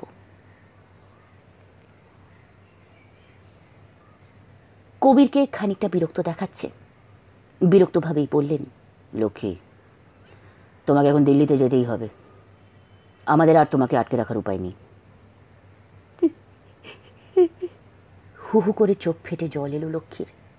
সে হাউ হাউ করে কাঁদতে কাঁদতে বলল, না না, আমি আর দিল্লিতে যাব না, আমি ওই চক্করে পড়তে চাই না গো সাহেব। এখন আমি কত শান্তিতে আছি, আমার স্বামী আমাকে নেয় না, আমার ছেলে মেয়েকে কাছে পাই না, তবু খেয়ে পড়ে মান সম্মান নিয়ে বেঁচে তো আছি। স্কুলের চাকরিটা আমার কি ভালো যে লাগে, ছোট ছোট সব দুধের ছেলে মেয়ে, তাদের মুখগুলি দেখলেও শান্তি লাগে। আমি আর কিছু চাই না গো বাবু, আর কিছু চাই না। চেয়ার থেকে নেমে মাটিতে হাঁটু গেড়ে বসে সে হাত জোর করে বলতে লাগলো, এই কয়টা বছর কত অপমান হয়েছি, কত মার খেয়েছি, আমার এই শরীরটা নিয়ে কত অত্যাচার হয়েছে। এখন বাবু গো, যেটুকু শান্তি পেয়েছি সেটুকু বাপ মার নামে কিনে কেটে বলছি। ওই খুনের ব্যাপারে আমি কিছু জানি না গো, আমি কিছু জানি না। অন্য তিনজন পুরুষ নীরব, তাদের মুখ পাথরের মতন। কাঁদতে কাঁদতে এই কথা বলতে বলতে লক্ষ্মীমণি হঠাৎ একসময় থেমে গেল।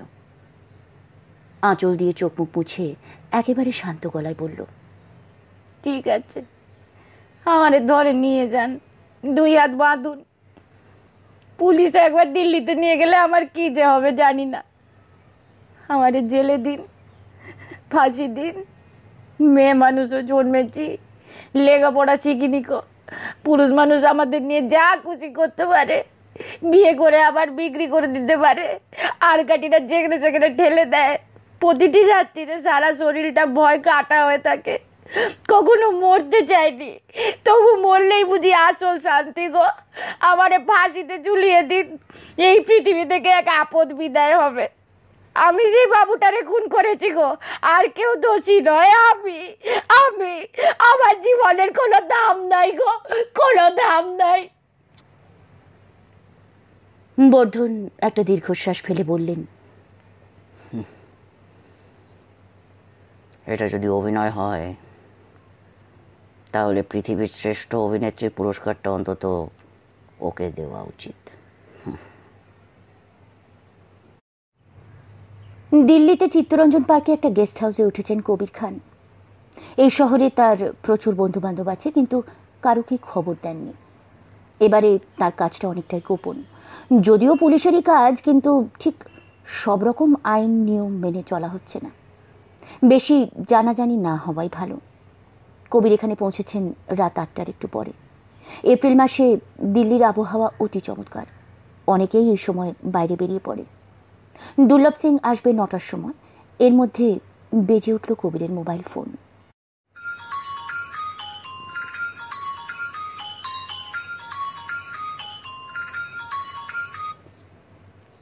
তার বন্ধু বিনায়ক। বিনায়ক জিজ্ঞেস করলেন, হুমায়ুন, তুমি কোথায়? তোমার বাড়িতে ফোন করলাম, কেউ ধরলো না। তুমি কলকাতায় নেই? না, আমি দিল্লিতে এসেছি। এক্সেলেন্ট। আমি কোথায় বলো তো? তুমিও দিল্লিতে নাকি? না, ঠিক প্রপার দিল্লি নয়, গুড়গাঁওতে একটা চমৎকার হোটেলে। তুমি চলে এসো, অনেকদিন বাদে ভালো করে আড্ডা দেওয়া যাবে। এখন তো যাওয়ার উপায় নেই ভাই। আমি দিল্লি এসেছি একটা জরুরি কাজ নিয়ে। সে ব্যাপারেই। রাত 8টার পরেও কাজ? আরে চলে এসো তো, আমার কাছে একটা ভালো উইস্কি আছে। এখন সত্যিই যেতে পারছি না। এখানকার পুলিশের একজন আসবে একটু পরে। হুমায়ুন, তুমি দেখছি প্রমোশন পাবেই পাবে, এত কাজ। হ্যাঁ বিনায়ক, তুমি কদিন থাকছো? তুমি বরং কাল সকালে চলে এসো না। তোমাকে আমি একটা গল্প শোনাতে পারবো। সেই গল্পের অর্ধেকটা অবশ্য তুমি জানো। তার মানে? কোন গল্প? ওই লক্ষ্মীমণি নামে একটি মেয়ের কথা তোমার মনে আছে? আরে, তোমার স্ত্রী যাকে চাকরি দিয়েছেন তার স্কুলে। মনে থাকবে না কেন? বিশাখার কাছ থেকে আমি মাঝে মাঝে রিপোর্ট পাই তো, সেটা ভালোই কাজ করছে। বাচ্চাদের খুব ভালোবাসে, যত্ন করে। She is now settled in life. কী হয়েছে কি? সেসবই তো ঠিক ছিল। এখন দিল্লি পুলিশ তাকে আবার চাইছে। লক্ষ্মীমণি যা স্টেটমেন্ট দিয়েছিল তাতে গন্ডগোল ছিল কিছু কিছু। একটা মার্ডারের ব্যাপারে তাকে অ্যাক্সেসরি হিসেবে সন্দেহ করা হচ্ছে। তাকে দিল্লিতে ধরে এনেছে নাকি? যা, তার মানে তার চাকরিটা যাবে, সে তো আর ফিরতে পারবে না। জীবনটা তাহলে শেষ পর্যন্ত নষ্টই হবে ওর। ছি ছি ছি ছি ছি। আচ্ছা, তোমাদের পুলিশদের কি মানবিকতা বলে কিছু থাকতে নেই? আরে দাঁড়াও দাঁড়াও, অত উত্তেজিত হচ্ছ কেন? না, তাকে দিল্লি আনা হয়নি। মানে ডেফিনেট প্রমাণ না পেলে যাতে তাকে অ্যারেস্ট করা না হয় সেই চেষ্টাই এখনও করে যাচ্ছি। তাকে বাঁচাবার চেষ্টা করবার জন্যই আমাকে দিল্লিতে আসতে হয়েছে। ও আচ্ছা আচ্ছা, এখানকার বাঙালিরা আমাকে একটা সম্বর্ধনা দেওয়ার জন্য ডেকে এনেছে। কাল তো আমি সময় পাবো না, পরশু দিন ফিরে যাওয়ার কথা। আজকে সন্ধ্যেটাই ফাঁকা ছিলাম। এরপর আর তোমার সঙ্গে দেখা করার সময় পাবো কিনা বলতে পারছি না ভাই। আচ্ছা ঠিক আছে, আমি বরং তোমায় ফোন করব। কবিরের সঙ্গেও একটা স্কচের বোতল আছে। হাত মুখ ধুয়ে নিয়ে তিনি একটা গিলাস নিয়ে বসলেন। টিভি খুলতেই দেখা গেল জব্বর খবর। দিল্লির খান মার্কেটে বিকেলবেলা 2বার বম ব্লাস্ট হয়েছে। মৃত্যু হয়েছে 11 জনের। কবিরের মুখটা কুঁকড়ে গেল। এরকম যখন তখন বোমার আক্রমণ এখন অনেকটা জলভাত হয়ে গেছে, অথচ বারবার নিরীহ মানুষই তো মরে। আজকের নিহতদের মধ্যে রয়েছে 2টি কিশোর কিশোরী, মা বাবার সঙ্গে তারা বাজারে এসেছিল। টিভিতে বলছে এর পেছনে রয়েছে ইসলামী জেহাদি একটি দল, কিন্তু এরকম অকারণ নরহত্যার সমর্থন ইসলামে তো কোথাও নেই।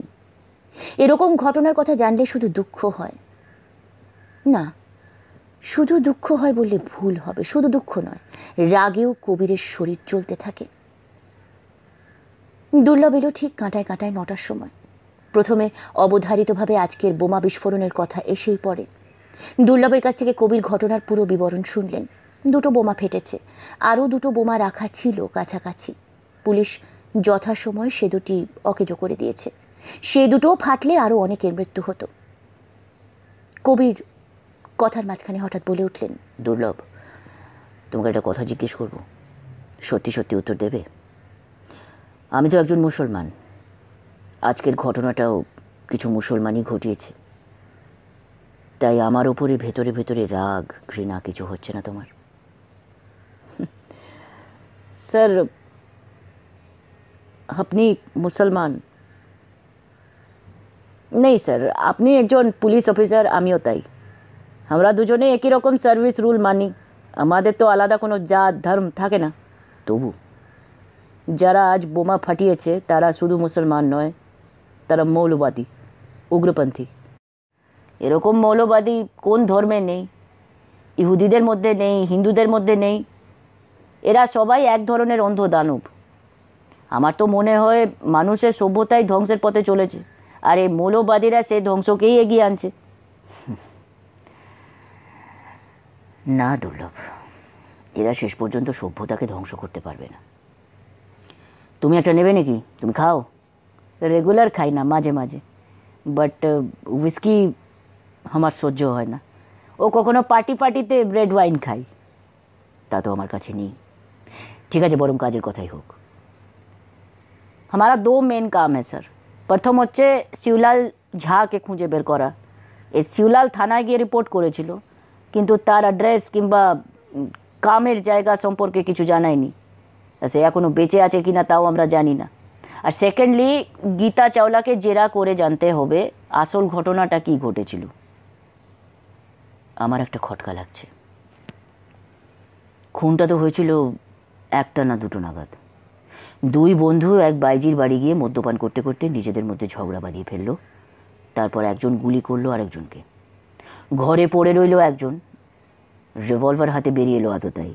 তার নাম সহদেব, ধুতি পরা, হাতে বালা, রাইট? গুলি করতে করতে সে সিঁড়ি দিয়ে নেমে পালালো।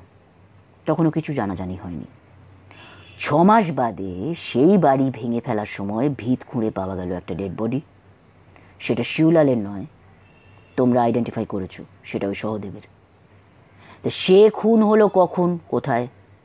ও বাড়িতে তো শিবলালের খুন হওয়ার কথা, আমরা তো জেনেছি। নেই স্যার, ঘটনার কয়েকদিন পর শিবলাল নিজে এসে থানায় খবর দিয়েছিল, সে তো খুন হয়নি। ঘটনাটা মিলছে না।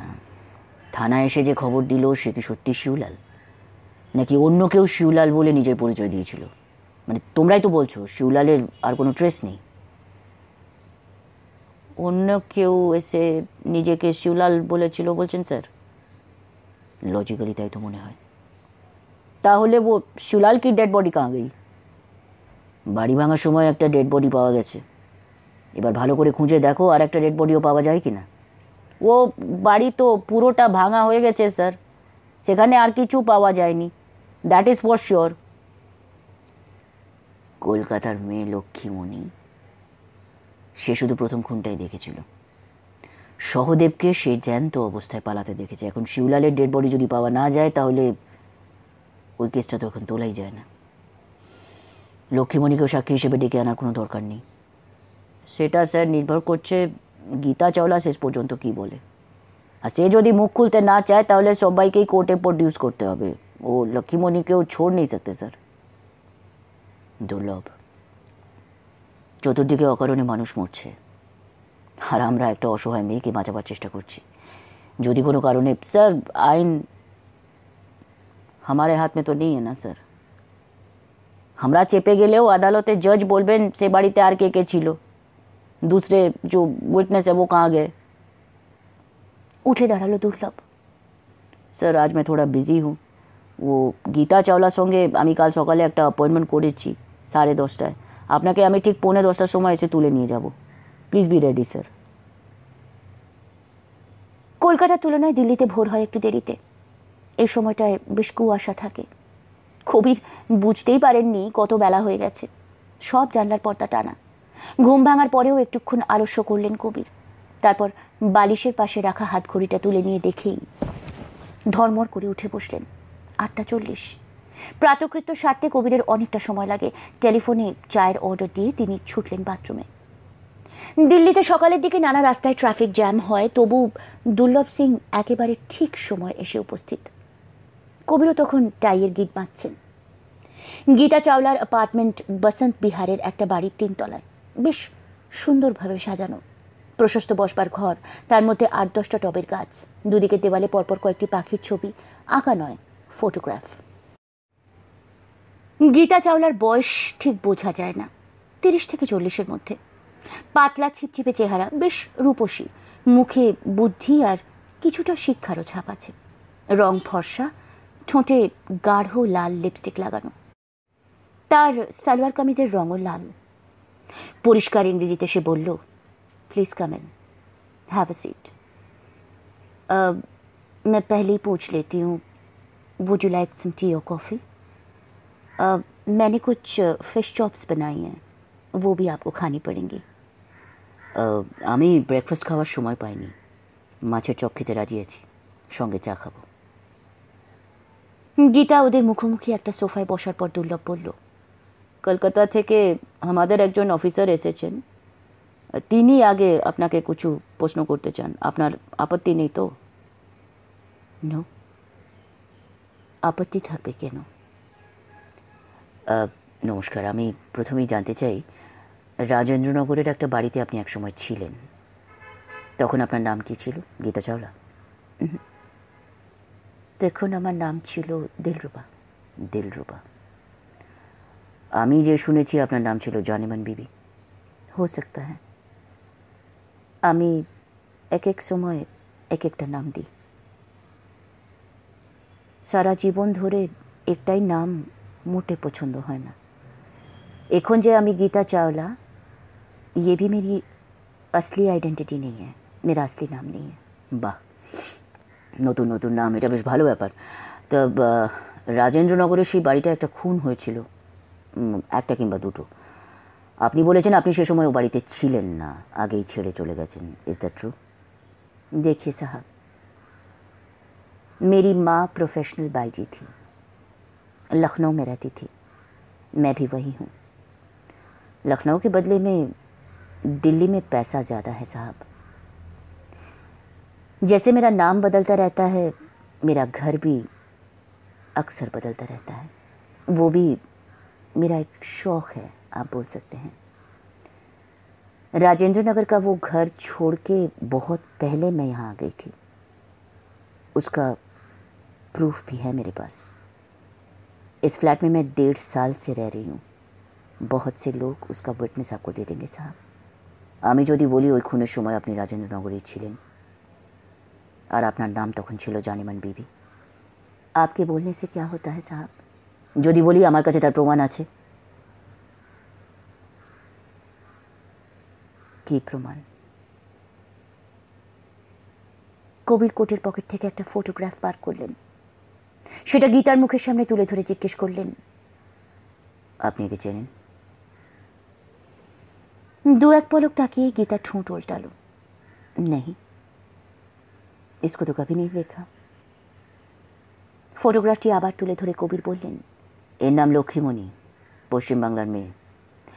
কেউ কেউ একে শরীফান বিবি বলেও ভুল করেছে।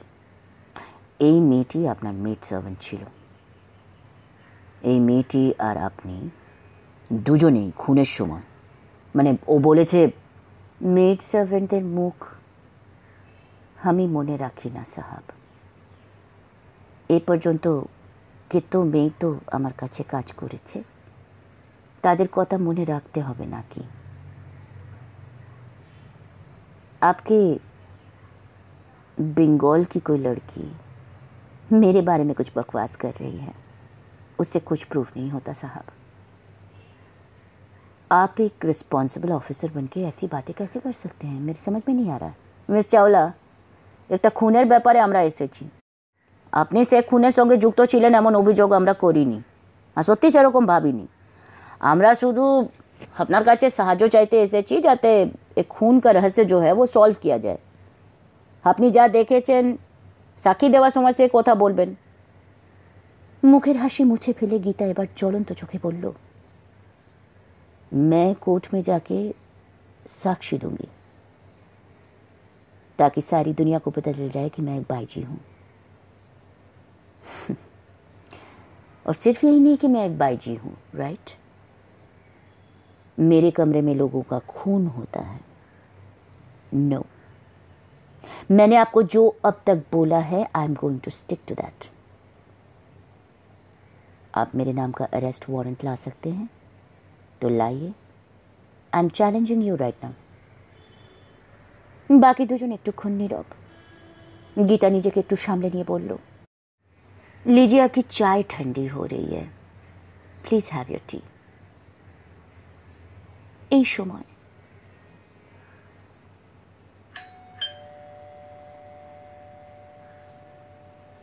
গীতা বাড়িতে এই সময় কোনো কাজের লোক রাখেনি, নিজেই উঠে গিয়ে খুলে দিল দরজা। হাতে একগুচ্ছ গোলাপ নিয়ে ঢুকলো শৌখিন চেহারার এক যুবক।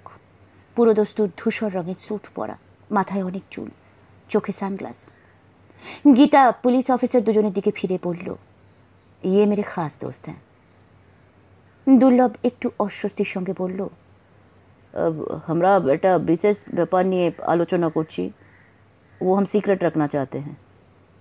आपके दोस्त को थोड़ी देर बाद आने के लिए बोलिए मैडम, या फिर किसी और रूम में बैठाइए आप। তার চেয়ে আমার এখানে বসাই ভালো, আমি হয়তো আপনাদের অনেকটা সাহায্য করতে পারবো। গীতার পাশে বসে পড়ে সে প্রথমে গোলাপগুচ্ছ তার হাতে তুলে দিল, তারপর সানগ্লাসটা খুলে ফেলে অন্য দুজনের দিকে তাকিয়ে বলল, नमस्कार साहब, मेरा नाम शिवलाल झा।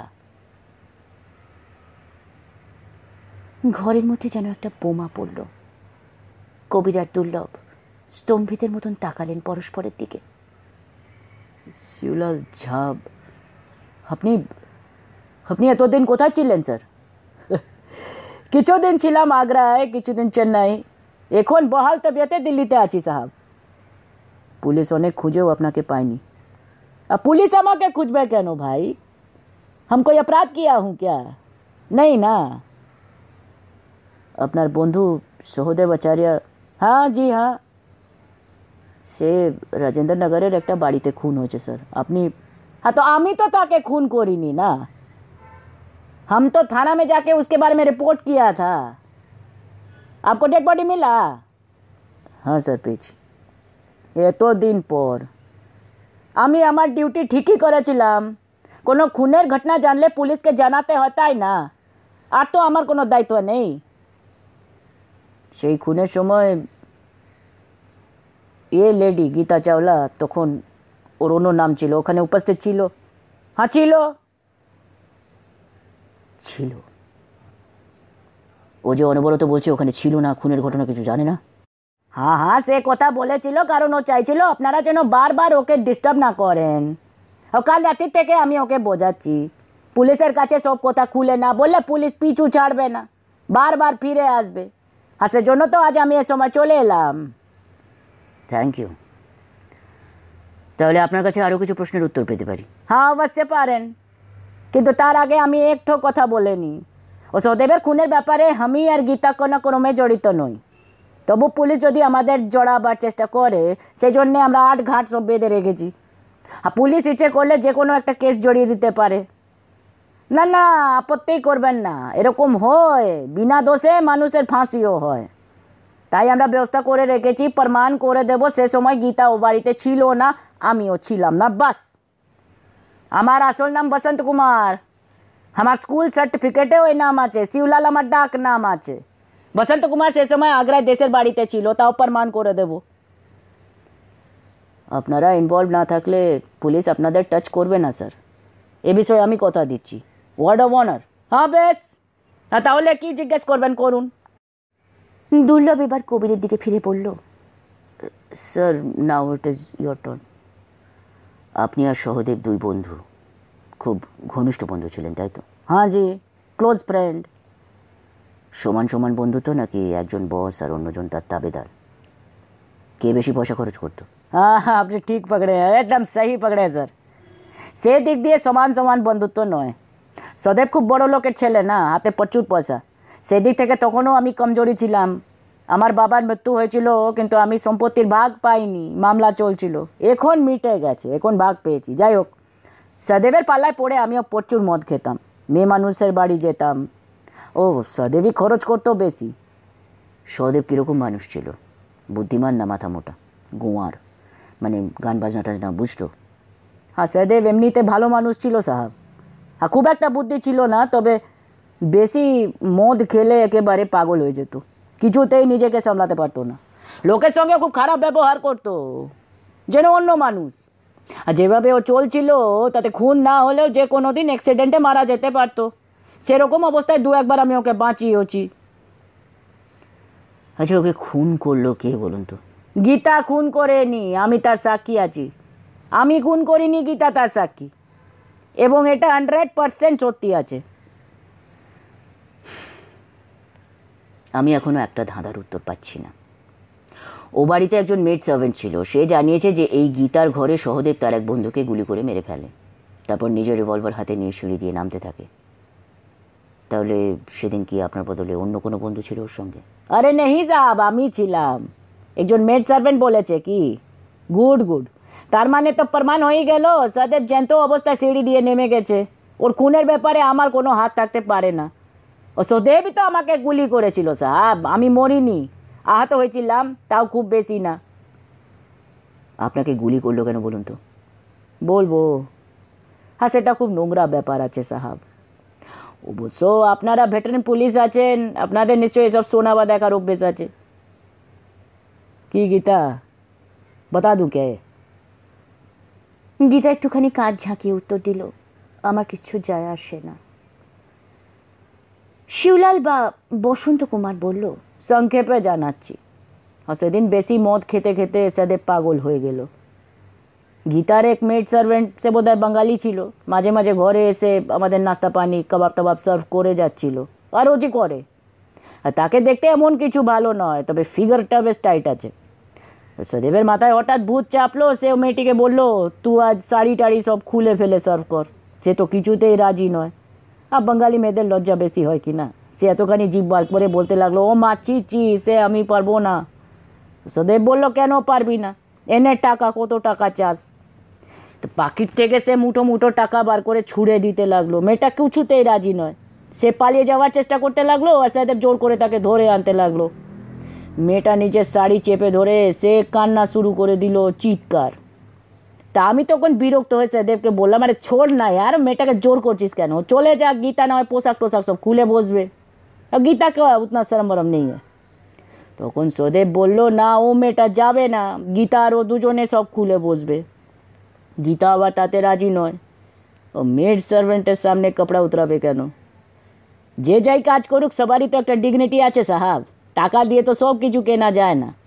তো সদেব দুজনেরই কাপড় ধরে টানাটানি করছে, চিৎকার করছে ষাঁড়ের মতো। আমার আর সহ্য হলো না, আমি খুব জোরে একটা থাপ্পড় কষালাম সদেবকে। সেই থাপ্পড় খেয়ে সদেব কাজের মেয়েটাকে ছেড়ে দিল, দৌড়ে পালালো। আমার দিকে চেয়ে হিংস্রভাবে দাঁত বের করে সদেব বলল, তুই আমার গায়ে হাত তুললি? তোরে তো সাহস, কুত্তার বাচ্চা। তা আমি বললাম, সদেব মাথা ঠান্ডা কর, একটু চুপ করে বস। সদেব যে সঙ্গে রিভলভার নিয়ে এসেছে আমি জানতাম না সাহেব, অন্যদিন আনে না। হঠাৎ ফস করে একটা রিভলভার বার করে গুলি চালিয়ে দিল আমার দিকে। तो उस वक्त क्या उसके सर पे किसी ने शीशे का बोतल दे मारा था? দুর্লভের প্রশ্ন। अरे नहीं नहीं, कोई नहीं मारा था साहब। তারপরও তো সহদেব সিঁড়ি দিয়ে নেমেছে, তখনও মাথাতে কোনো ক্ষত ছিল না। গুলিটা আপনার কোথায় লেগেছিল? কাঁধে, একেবারে গলা ঘেঁষে। আর একটু ডান দিকে লাগলে আমার গলাটা ফুটো হয়ে যেত। আর লাগেনি, বিশেষ কিছু হয়নি। আর পরে কয়েকদিন আমি গলায় একটা মাফলার জড়িয়ে ঘুরিয়েছি। সেদিন গুলিটা লাগার পরে আমি মাটিতে হুমড়ি খেয়ে মরার মতো পড়ে রইলাম। নড়াচড়া করলে আবার গুলি করতো কি না। আমার কাঁধ দিয়ে গলগল করে রক্ত বেরোচ্ছে। গীতা ভয় চেঁচাচ্ছে। সহদেব খানিকটা ভয় পেয়ে দৌড়ে বেরিয়ে গেল। দেয়ার এন্ডস মাই স্টোরি। তাহলে সহদেবকে খুন করলো কে স্যার? তাকে অন্য কোথাও খুন করে ওই বাড়িতে এনে পুঁতো দেওয়া হয়েছিল কি? তো বাকিটা তো মিস্ট্রি রয়ে গেল স্যার। আর সহদেব সে রাতে খুন হয়েছিল, কে খুন করেছে তাও আমরা জানি, কিন্তু অন্য কারোকে ধরিয়ে দেওয়া আমাদের উচিত নয় না। এবার আপনারা খুঁজে দেখেন।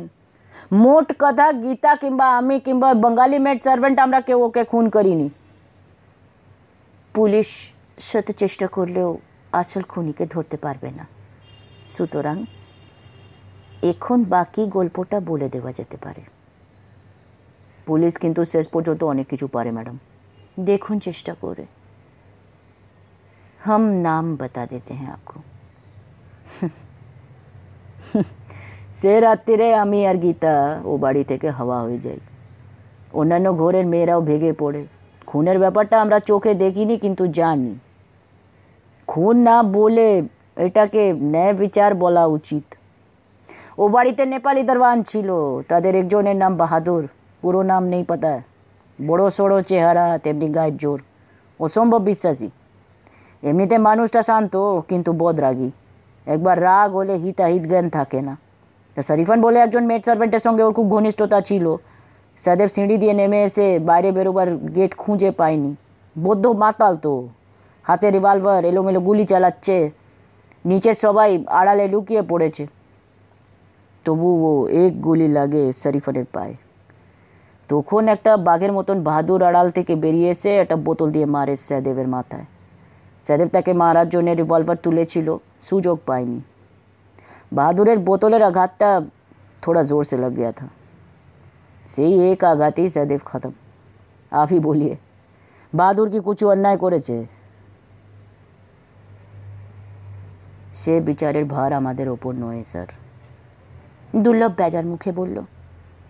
সদেবের ডেড বডির ব্যবস্থা বাহাদুর একাই করেছে।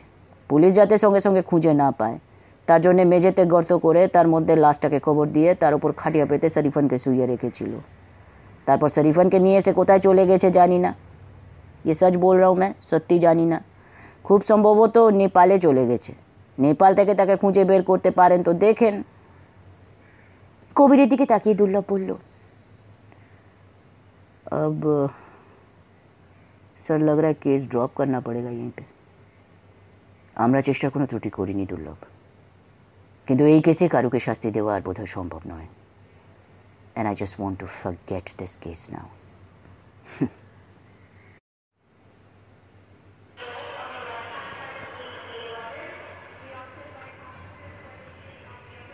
এয়ারপোর্টে এসে কবির দেখলেন সেই একই ফ্লাইটে ফিরছেন বিনায়ক।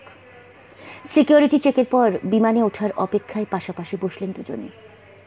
বিনায়ক জিজ্ঞেস করলেন, কি দিল্লি জয় করা হলো? ঘাড় নাড়লেন কবির। তাই তোমাকে খুশি খুশি দেখাচ্ছে। তোমরা পুলিশরা শুধু জয় করেই খুশি হও। পরাজয়ও যে অনেক সময় সুখ থাকে তা তোমরা বুঝবে না। অনেকটা দুর্যোধনের মতন।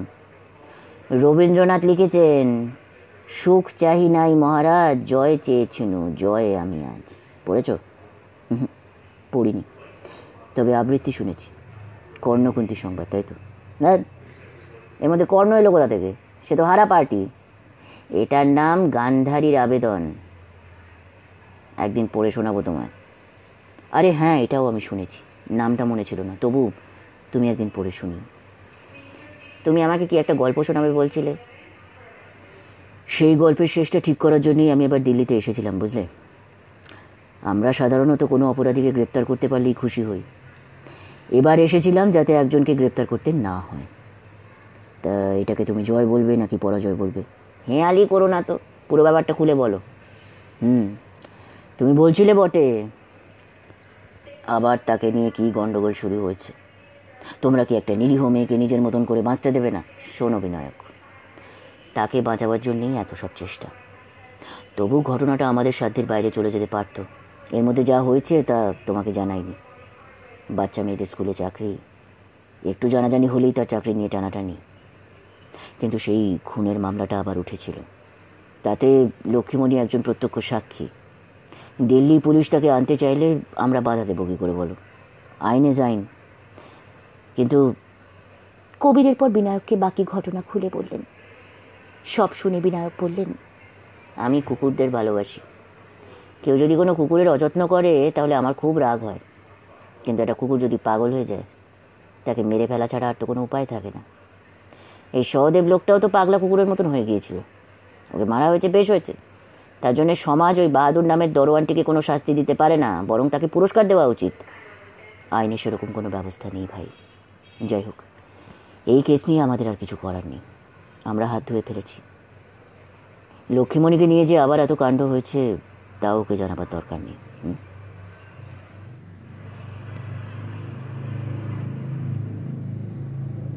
কলকাতায় পৌঁছে দুই বন্ধু তক্ষুনি বাড়ি না ফিরে সোজা চলে এলেন একটা ক্লাবে। আজ সেলিব্রেট করতেই হবে। সেখান থেকেই ফোন করা হলো বর্ধনকে। মোবাইল ফোন নিঃশব্দ, পাওয়া গেল বাড়ির ফোনে।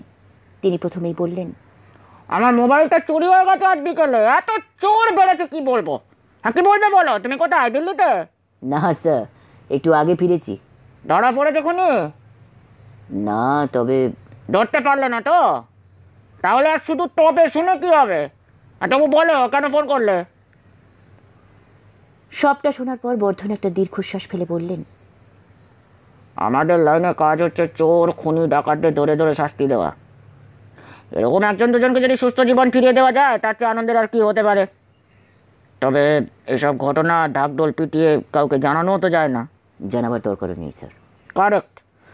মেয়েটি শান্তিতে থাকুক। কবির, তোমার কবে কি প্রমোশন হবে আমি জানি না।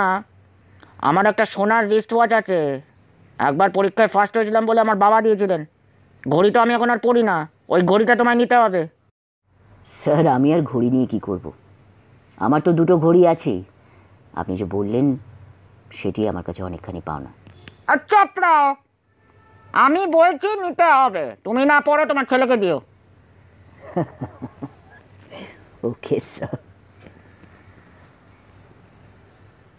এই কাহিনীর এমন মধুর সমাপ্তি হলে সবাই খুশি হতো, কিন্তু জীবন মসৃণ গতিতে চলে না সবসময়। লক্ষ্মীমণির জীবনে আবার একটা খাড়া নেমে এলো। বাচ্চাদের স্কুল থেকে তাড়িয়ে দেওয়া হয়েছে, অভিযোগ গুরুতর। রাত্রির বেলা লক্ষ্মীমণি একা থাকে নিচের তলায়, আর থাকে স্কুলের দরোয়ান রামদয়াল।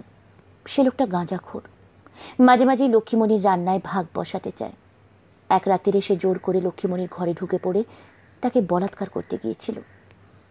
লক্ষ্মীমণি ভয় পেয়ে চেঁচামেচি করতেই ওপরতলার বাড়ির মালিক বুড়ো বুড়ির ঘুম ভেঙে যায়। তারা দাবি করেছেন লক্ষ্মীমণি আর দরোয়ান দুজনকেই বিদায় করে দিতে হবে, একদিনও আর রাখা চলবে না। সে ব্যবস্থা না নিলে তারা স্কুলই বন্ধ করে দেবেন।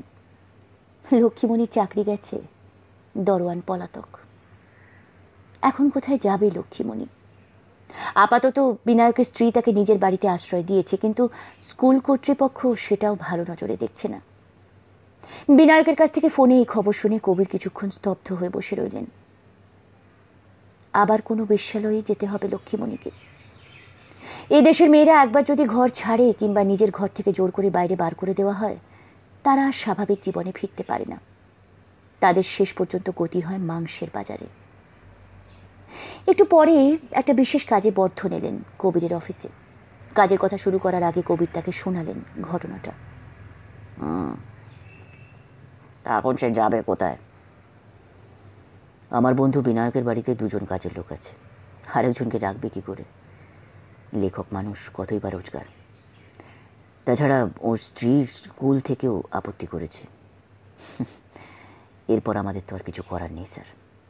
বর্ধন কয়েকবার মাথা দোলালেন, তারপর বললেন, কবির, আমার বাড়িতে যেদিন মেয়েটিকে নিয়ে যাওয়া হয় সেদিন একটা কাচের জার আমি ভেঙে ফেলেছিলাম, মনে আছে?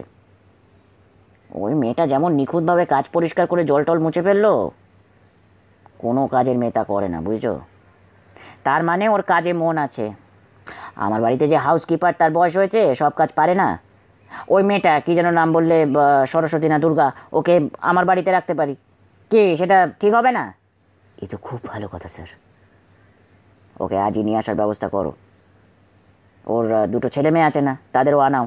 ওরাও থাকবে, লেখাপড়া শেখার ব্যবস্থা করব আমি। আমি তো শিগগির রিটায়ার করব, ওদের নিয়ে আমার বেশ দিব্যি দিন কাটবে, কি বলো? এরপর একটা সিগারেট ধরাতে গিয়ে তিনি আবার বললেন, তবে হ্যাঁ, ওর স্বামীটা যেন আমার বাড়ির ধারে কাছে না আসে বলে দিও। যদি আসে তাকে আমি জুতো পেটা করব।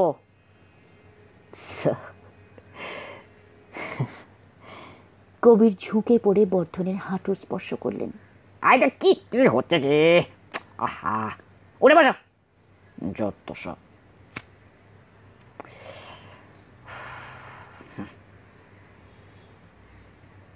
শেষ হলো শ্রী সুনীল গঙ্গোপাধ্যায়ের উপন্যাস তারপর কি হলোর চতুর্থ এবং অন্তিম পর্ব। নমস্কার।